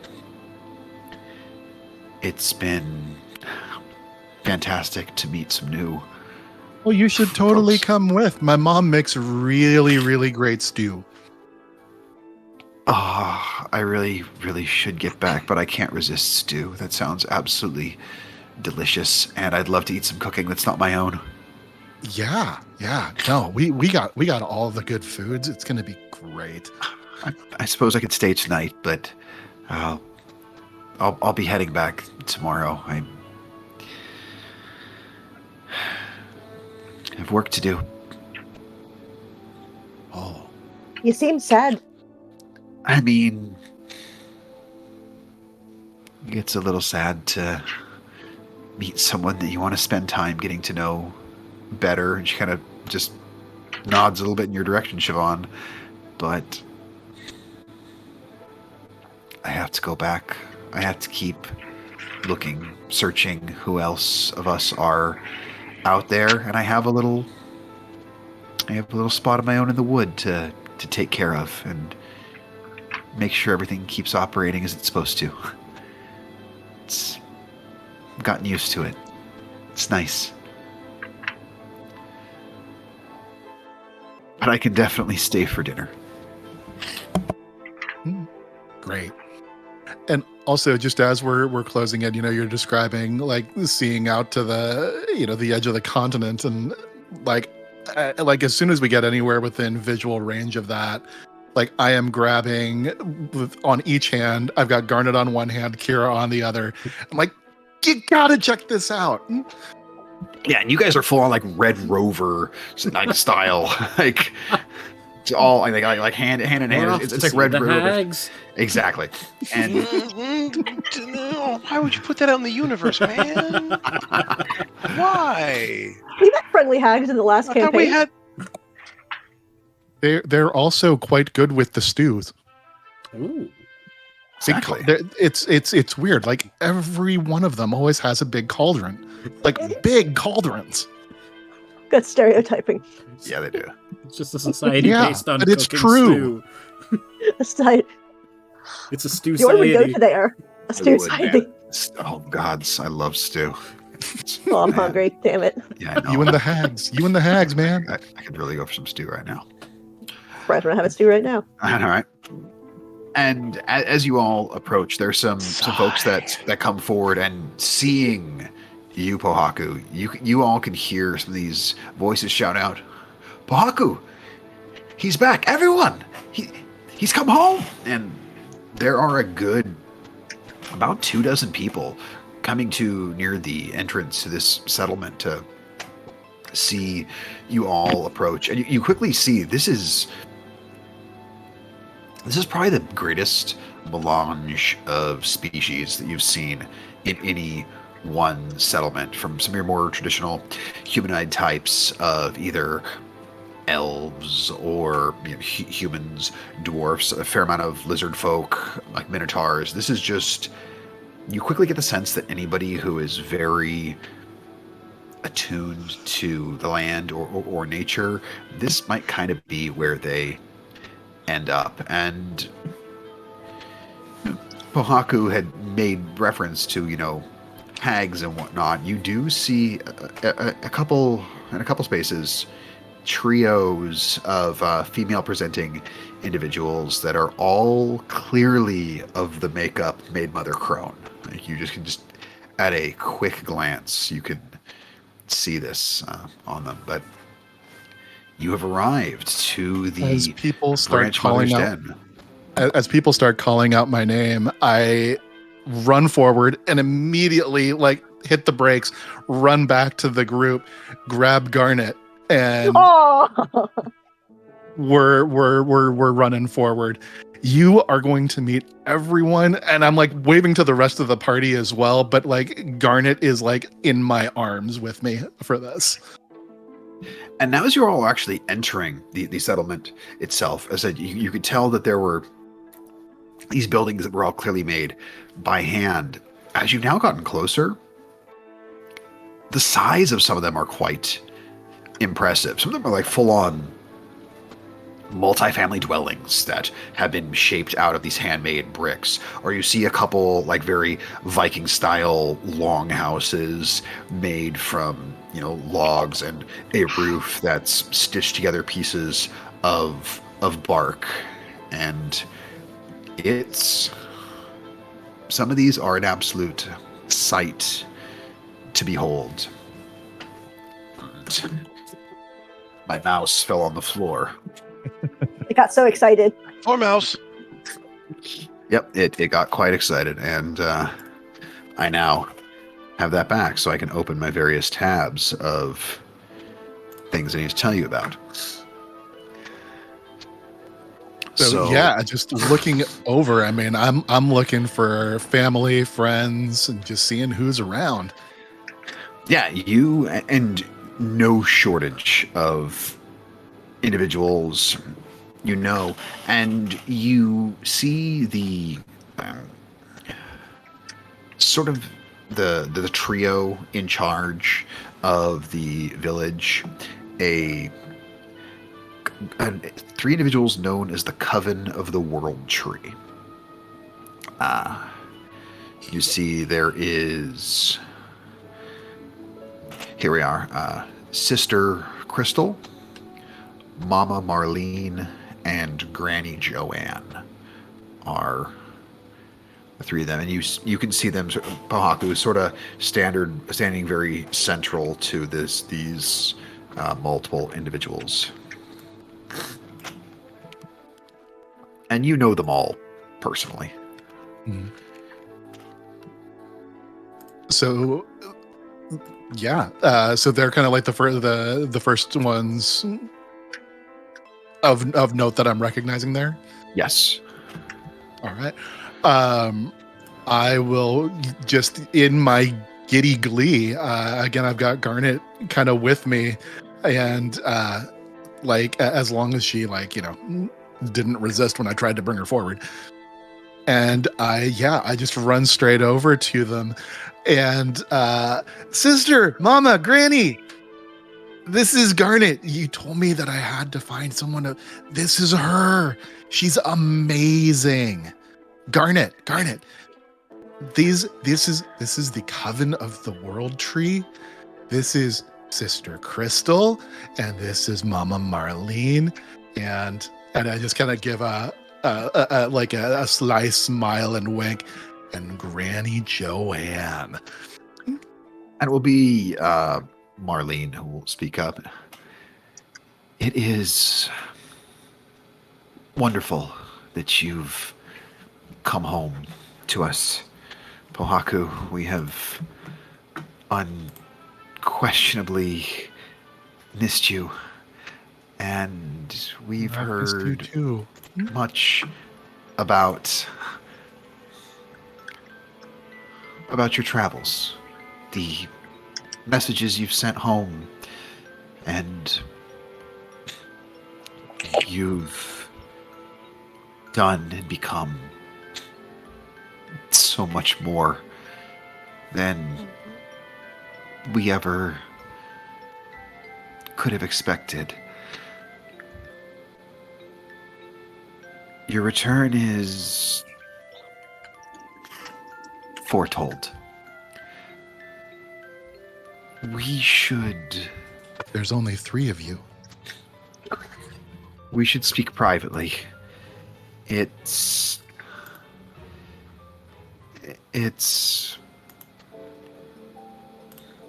please, you and your friends, come walk with us. We have much to discuss. We'll walk you home. And he looks a little crestfallen is a little bit too strong, but he's like this giddy joy, just kind of is everything okay? We hope so. We have much to tell you.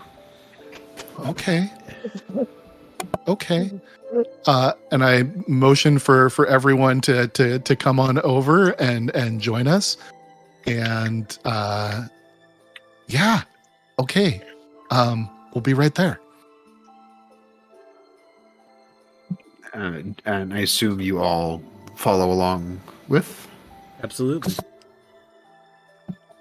And there are greetings to some various folks that you know here at the entrance. Pohaku, you do quickly take note that none of your family or closest friends are here, and you knowing them as you know them, one, they're unquestionably waiting at home, and two, there's definitely food being prepared. So there's no sense of why aren't they here. You have some of that there, like they have lunch or supper prepared, and that's where we're going.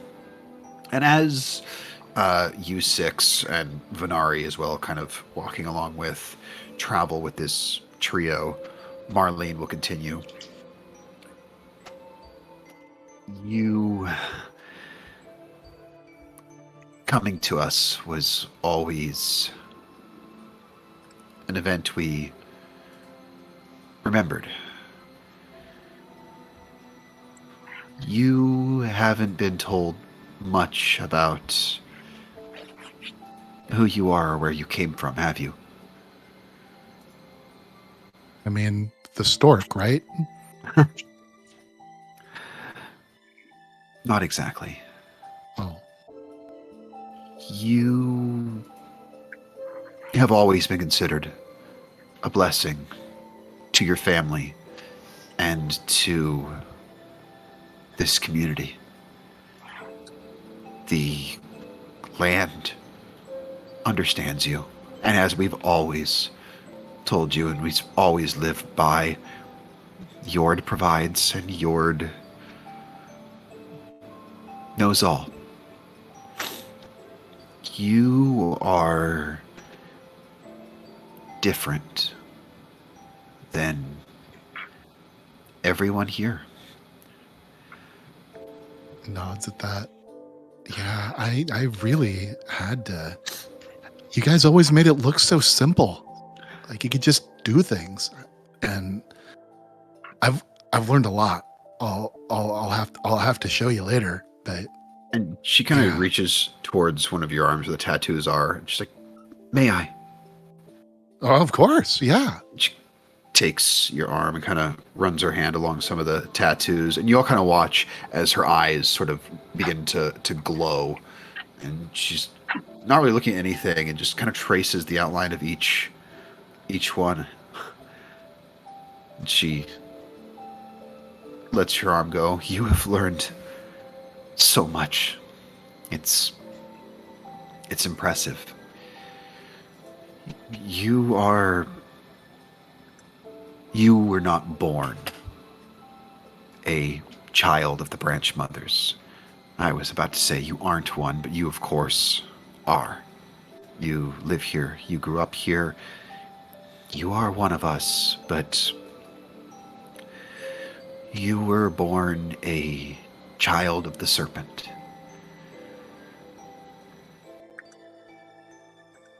What does that mean?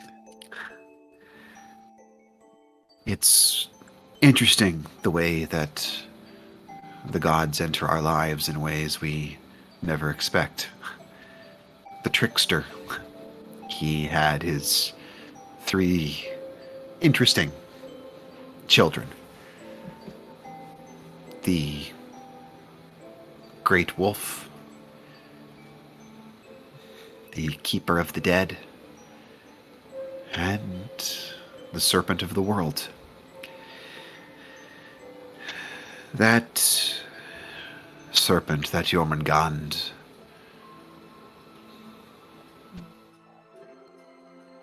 there was offspring, and over the generations, the bloodlines spread and distilled, and over time, some of them made their way here, to our realm. Your people of birth are descendants of that same serpent, and you were found. And in finding you, your family knew they found a very special child. They had visions.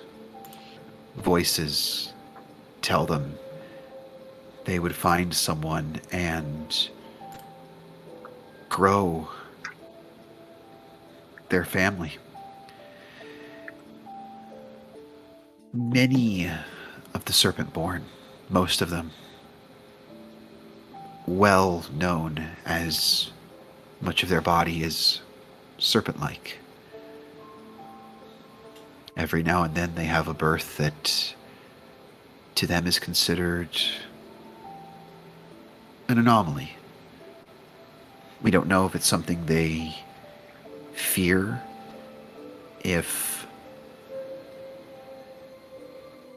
we should simply say that. We don't know much about them. But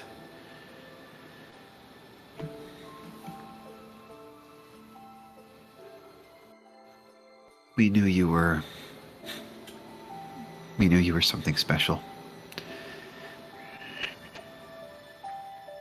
And that's how you came to us. And if you're wondering why it wasn't ever mentioned, it wasn't ever important until now. The land has spoken. And you just may be the one that the land had spoken to us of. You were told to find somebody who knew the land, the earth. When you left, you were told that was your purpose. Yes? Yeah. So, wait.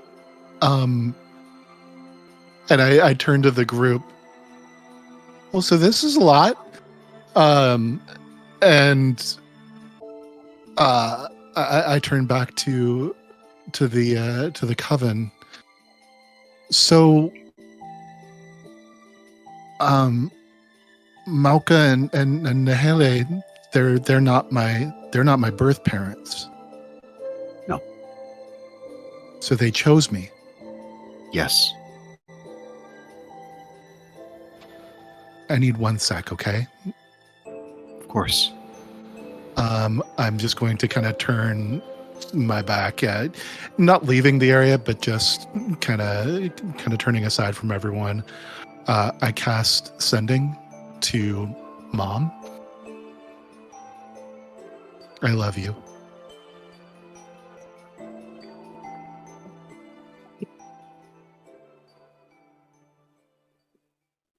And you will hear this response from her. You know her voice well. And you can hear in the way she responds this level of understanding. I love you too. And you knowing her as you know her, you can tell that she knows you know.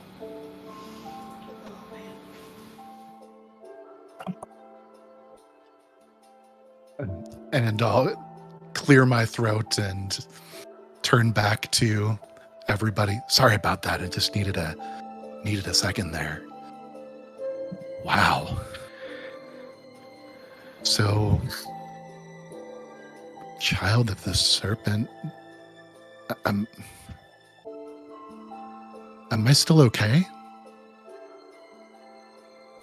We think you're more than okay, Bohaku. We think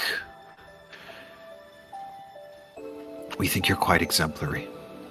Again, you were told to find someone of the land. And you did. You found someone of the land and you brought them here as well. They've become a companion of yours. And you will watch She's pretty great. I know as she you turns guys her will head. love her too. You watch as she turns her head and looks directly at Reba.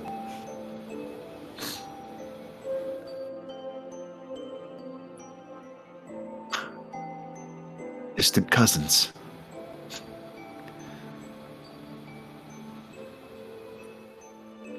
Wait, what? And you will just kind of see Reba's just jaw drop a bit in understanding. And Siobhan, who has held it together just by the barest thread until this time, finally out loud is like, I fucking told you. I fucking told you. Sorry, beg your pardon. Go ahead. And Reba kind of turns to y'all. And, remember what I learned about all that with... Huh. And she kind of trails off and just sits down.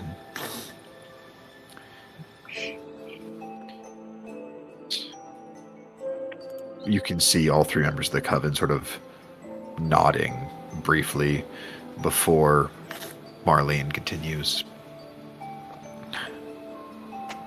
You are not the only one here descended from a child of the trickster. And she just looks to Reba.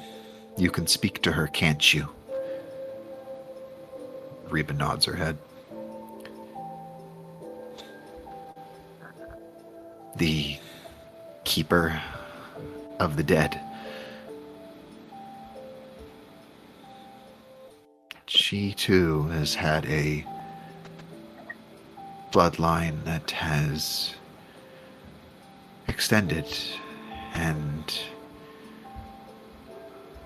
found its way through time and realms, and she has her touch. She has the connection.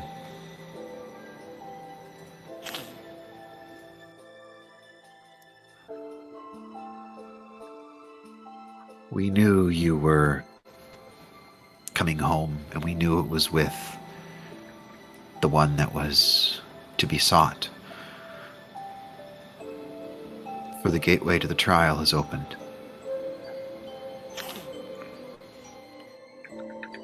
I put up a finger and and I just big grin breaks out as I look over to Reba. Sisters. And she's like, fucking, I guess so, yeah. Kira's just gonna sidle up to Siobhan. So we just been hanging out with two demigods, apparently. Did you not know? No! Because I clocked it. I don't want to brag, but Cool. no, I didn't actually realize demigod status. I mean, it's they can't. Are they really? Oh, fuck's sake! I mean, they just said. She just said the descendants of the gods. That means. Well, but we're all descendants of the gods, aren't we? Actually, apparently I'm a fucking Valkyrie. This is a lot. Yeah. We are all star stuff. I turn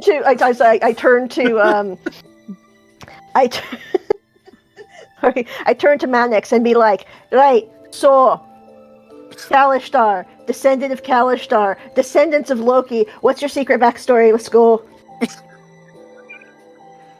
Are you talking to me? Did I say your name? I don't know. Did you? I beg your thought pardon. You just. Well, Lord didn't Soul. address me. Lord Soul, shall I kneel? I mean, If you just be careful. Be very careful with the next words out of your mouth. the next words out of my mouth are, "Yes, you should kneel." I'm not going to kick you in the balls right in front of these nice ladies, but do know that this has been filed away. I don't think Anyway. you're going to be remembered on the morrow, but carry on. You're right, I'm going to drink a whole lot. Do they have alcohol? I'm so sorry. They're having an important... I'm still in his head now. I've gone to internally being, no, fuck it, for honestly. Give a secret Mannix is backstory. responding to her back mentally. It's- Breathe deep. Say what you mean.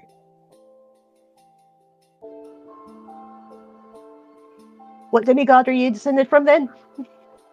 Doesn't matter. What do you need? Fucking wanker. Would you be surprised if it was anything but? It was a 50-50 shot. I knew one of you was descended from Loki, and I thought it was you for the bastardy alone. But you know. But then I decided, clear snake with the. It's I don't know how I did- offensive is what it is. I don't know how I did that in your head, but she definitely does, like a kind of. I'm like, if I see what the fuck is wrong with you? You're embarrassing me in front of the wizards.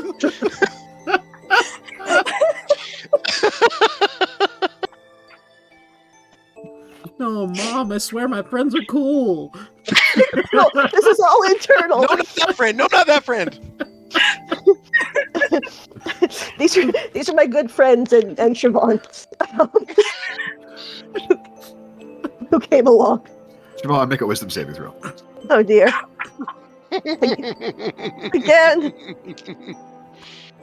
I feel like Bjorn Can I- just can I says help- that when we're can I help laughing too Siobhan much. with that? Nope. Let's give it a shot. That is my plus. It's a 15. 15. Okay. With that, your face doesn't like make any various like twitches or convulsions. You're having this very detailed conversation with Mannix in your head, especially as you're able to somehow make this, clear through mental conversation. Like your lip doesn't curl up like Elvis. Yeah, Through see, this. the audience would never ever know this based on my performance abilities, but Siobhan is very stoic. So this is all Jamie. Siobhan just doing all of this is like, That's more than the audience, Jamie. I don't think I do that either. oh yeah, she's fair. Yeah, pretend I'm a much better actress. Siobhan is supposed to be very stoic. Darling, we don't gotta pretend. We know. We know. No, I'm a shitty actress. Good. Well, I mean, you're not acting right now. We're playing a game. They're very different things. You are marvelous, and anyone who says otherwise will have words with me. Oh, darling, please keep this part in.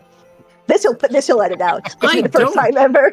I don't edit these. That's What? a lot of work. That's That's effort. That's I have a smacks of effort. full-time job. I do not edit these. You see, the folks at home, this is the level of quality you're getting without editing. Imagine if we had money and we could hire someone to. Anyhow. Money, please.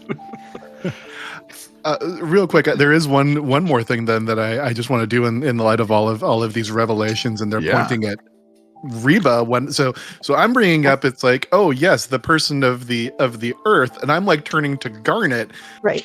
and they just pointed over to Reba, and all of this just happened, and I just look over to Garnet. Whoa. So you're not my destiny. We're just like, you like hanging out with me still, right? I never. That's the whole reason we hung out. Ever. I mean, What I told you, like, destiny? I thought it was like part of. This is even better. It just means that you're not my destiny. You're not. You're just my friend. And like, we've been going all over the place. We've been to flying cities. We killed a dragon together. And it's just because, like, we're cool. Yeah.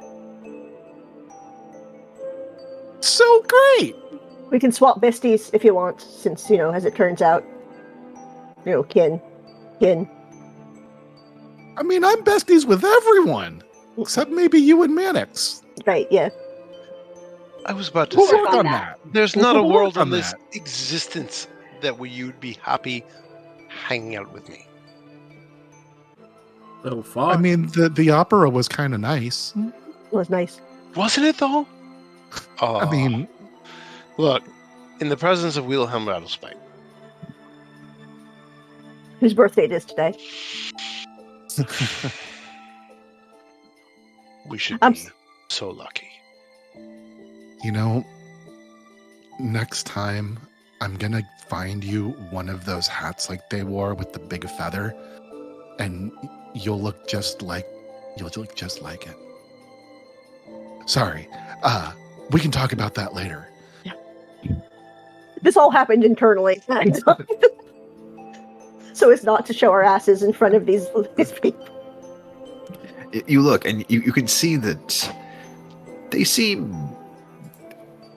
We'll say, Marlene seems very just content with what's going on here. Sort of your conversation with each other. Sister Crystal, very kind of bemused. Mr. Crystal. Motorin! Granny Joanne is just. She's getting a hoot out of this. She's just. This is why she's my favorite. She is just laughing to beat the band. This is just a delight to her. So, do you know who, like, my birth parents are? Are they around? Marlene will speak. We know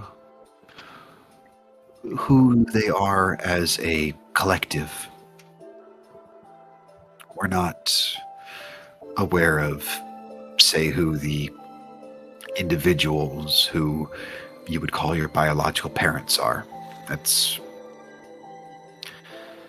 well, probably not beyond the realm of something we could discover, not within the realm of anything we sought to discover. Okay. It's what we deemed not exactly important. What was important was you were one of us. But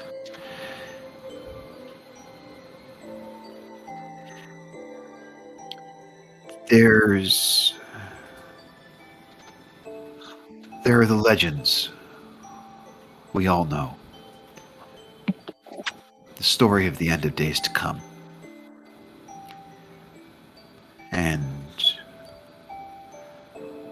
we move forward on that path, knowing one day all that is and was will be destroyed, and the gods will die, and what is meant to live will be reborn anew. Well, that's not an event for our lifetimes.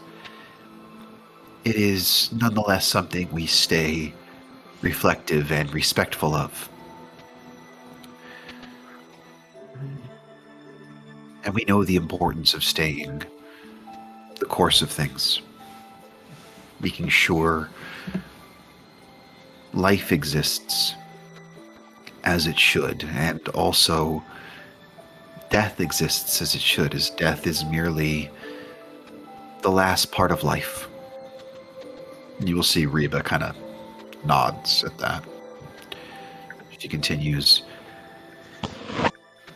there are tales of those who would try and change what is to come. And the threads of fate will bring together those who can make sure that, well, that things stay as they should. And looking about at who you brought here to us, I can't help but wonder, was that what brought you to us all those years ago? Were you the one to help find these people, bring them together, bring them home, and prepare for whatever things may be? That much remains uncertain, but there has been a cavern long since sealed by tons of molten rock from an eruption of the great mountain many lifetimes ago.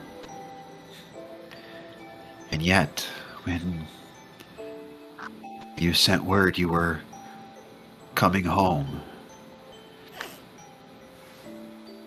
rock cracked and split in two. And the entrance has reopened.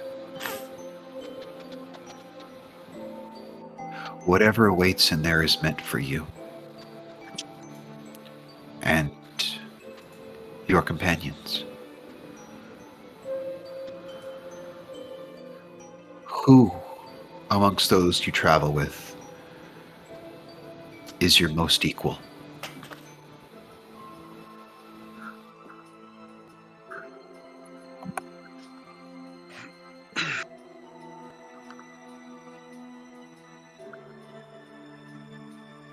I take a moment and kind of sit back, and there's a long exhale. My most equal. I mean, well, none of them. They're all different. And, like, I point over to Siobhan, and she could kick my ass. Although there was this one, but we won't get into that. In his head, Kira, fucking cheater. Kira has seen things and is one of the kindest souls. Garnet has brought nothing but joy into my life. Reba, Mannix, all of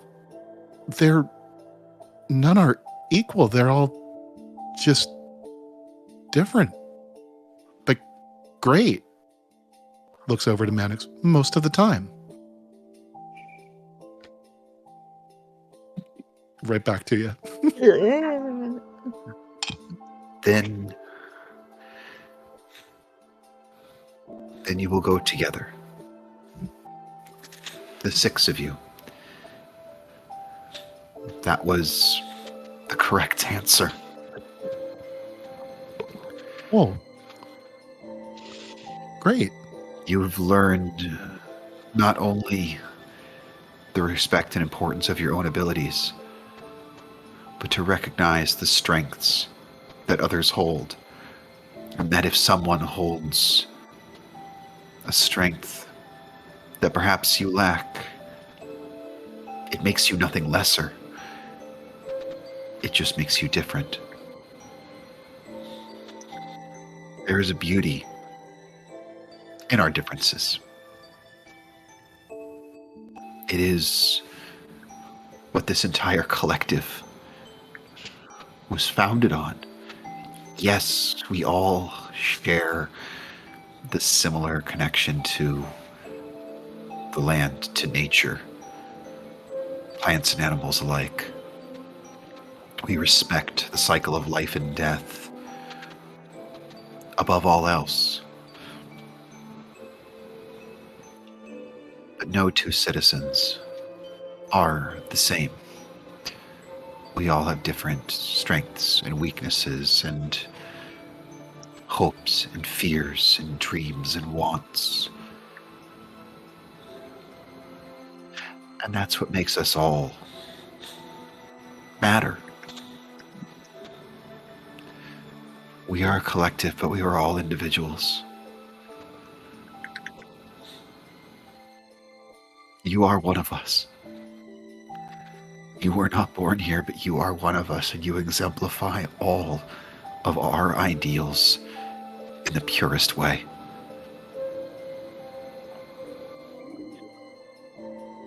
Thanks, Mama. Thank you for proving your parents right.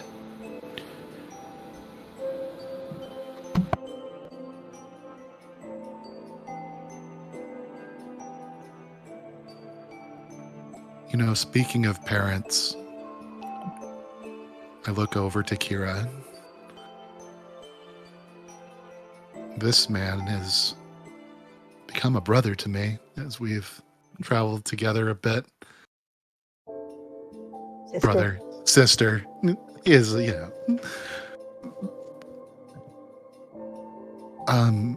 his own father was taken, and we thought that someone responsible, somebody with some knowledge, was in this area. Do you know anything of, I look over to Kira, Voverus? Yeah, Voverus. Is this somebody that you are aware of? Mama? Granny? Sister?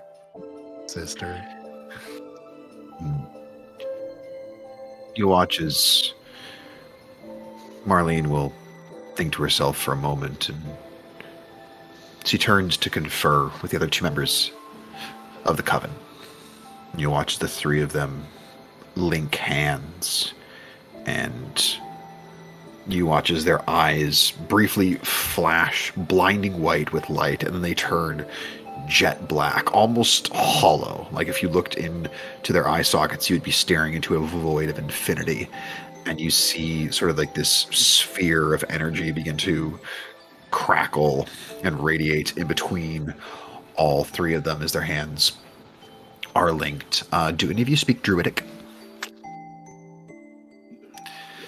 That's me. So I mean, the Venari probably does. I don't know if she's chilling here or. Venari is here, but as the conversation has sort of gone on, she's stepped back, keeping her distance a Venari, bit. I can eavesdrop. No, I wouldn't know what language it was. It got a little deeper than we were expecting there, Venari. Sorry about that. Yeah. The stew will come later, I promise. It's I good. can go. This is you There's guys a are lot. yeah, definitely. I'm just I'm gonna get some air, and just you let me know when it's stew time.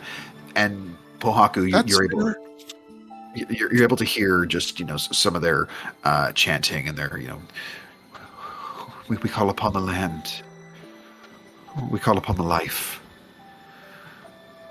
We call upon the water, the air. We call upon the memories. We call I upon do death. translate this quietly for my group around me. We call upon all that is transpired within these woods to speak to us and tell us the location or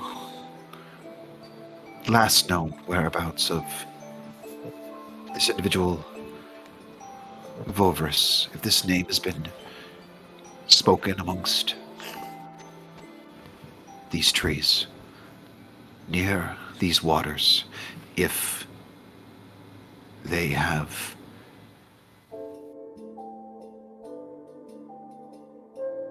been amongst our life,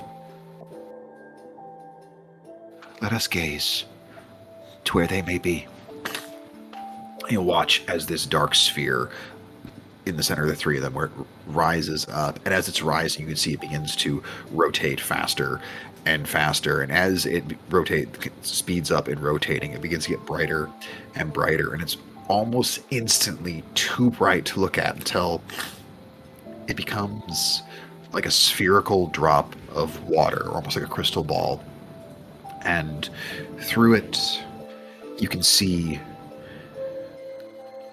an individual humanoid woman at the bank of a river taking a drink.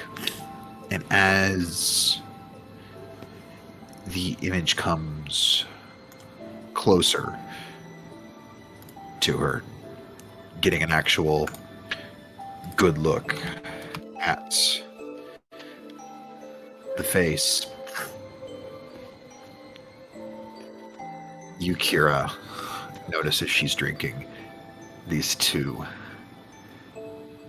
fangs. Dhampir. Oh, And you can also see the skin is very tight against her cheekbones. Pale. Almost like she was once dead. And you think to everything you were told about Volvrus, a Dhampir who lived beyond the touch of death through a greater being she had made some sort of pact with. This is unquestionably her. And you will hear the voice once again of Marlene. She resides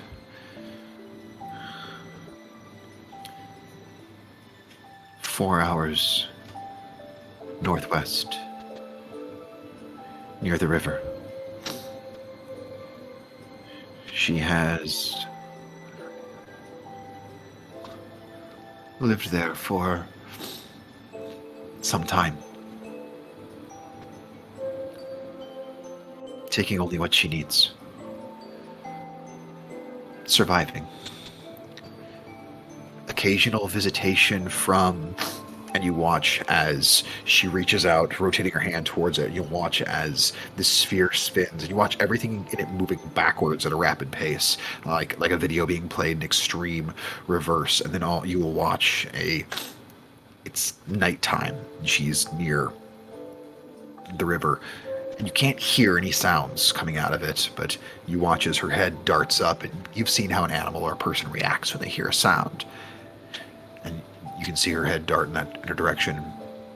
She's very tense. You can see she extends one hand. You see this arcane glow around it, and she lowers it.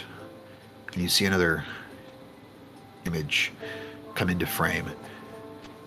And you watch she has this long exhale, and she runs. You can see she throws her arms just in this hug, this embrace to another individual, and as it goes around, you can see that she's holding tightly Gaspar Rin.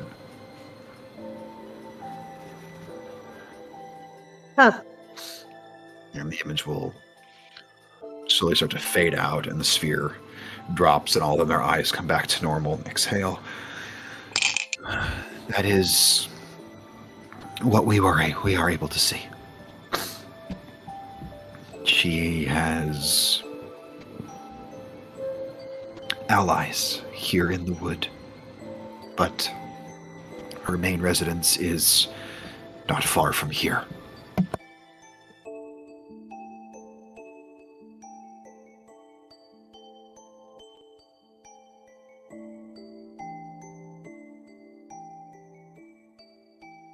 That.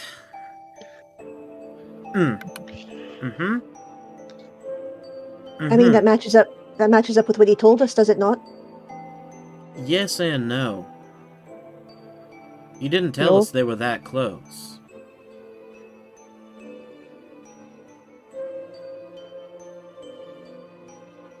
I mean, maybe not in front of his boyfriend. I mean, some things to ponder. Power thruple. Perhaps. Or perhaps just everyone's lying to me, which would be par for the course.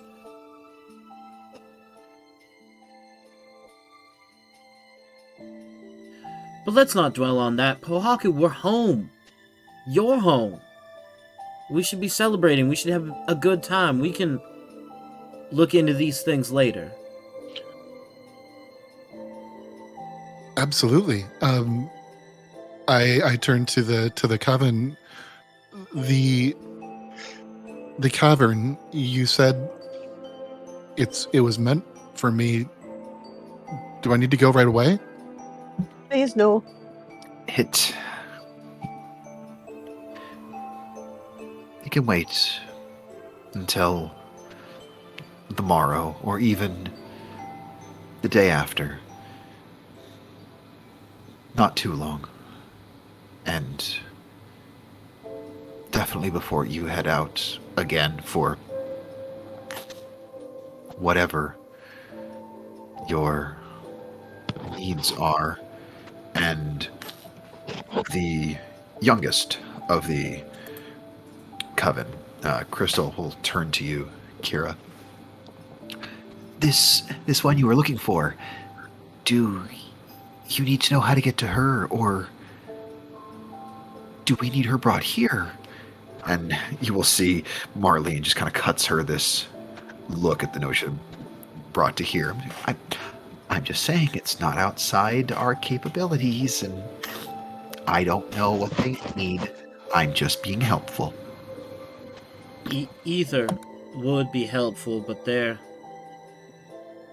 that's for to use a phrase from home. That's for future us. Marlene will continue then. Then perhaps it is time to let Pohaku get home and go through his introductions, as I'm sure there are many people he would like you to meet. Pohaku, you know where to find us. We will be here. Of course. Thank And as soon as you are ready, your destiny awaits. And I turn back to all of them, to the three, and kind of look at my group, look back to them. You all taught me a long time ago what family was.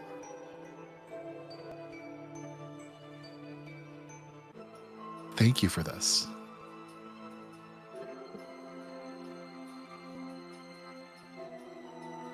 I am. You are my family, and it'd be nice to find out who birthed me into this world. But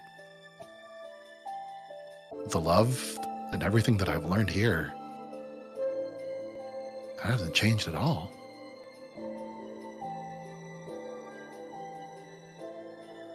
Thanks for telling me.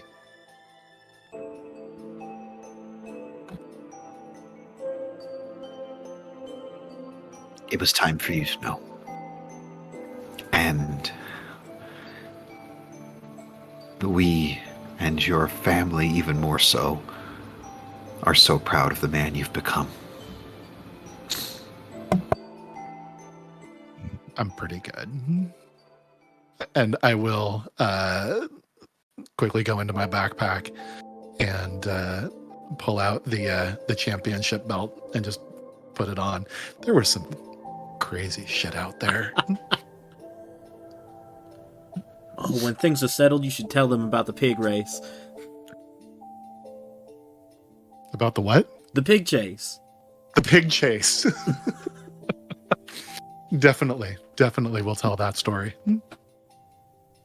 We'll get a bigger group for that. Enjoy your evening, home, visitation, merriment, everything, and we can talk more soon. One last thing before I go. Of course. I cast Summon Fae, and Basil rises up out of it. This is Basil. I just thought you would like to meet him. And you will just see Granny Joanne. Oh, he's so cute, Basil. I like you so much. Oh, and you watch. She's giving this rock scritches right behind the moss. You can see Basil's just leaning into it. Oh, that's a good creature. You know, you're so adorable.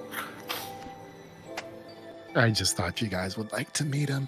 Absolutely, you're such a special boy, aren't you, Basil? You come visit us anytime you want. All right. And with that, he is a small creature, but he's pretty strong. He's got a 13 strength. I'm going to just kind of go crisscross applesauce on top of him and ride my way out of the area. And as you all head away from the Coven of the World Tree over to Pohaku's family home, we'll stop there for the homecoming as you have reached the Branch Mother's Den. Pohaku is home.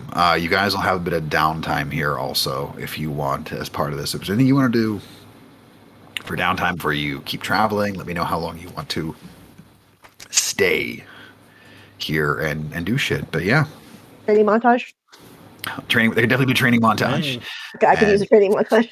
Yeah, there will be. If there is a training montage, go ahead and let me know what makes up that montage. But you guys have there. So, do we have an agreement? There will be a training montage. Yes, you're gonna spend some downtime here. We'll talk about it offline. The fans will find out. Cool. We'll find out then. Should be pretty cool. And once we get back, know what that is. Hey, Bjorn, a question for you. Answer. What chaos awaits? Say the thing. He said it. Okay, we'll see what chaos awaits. There we go.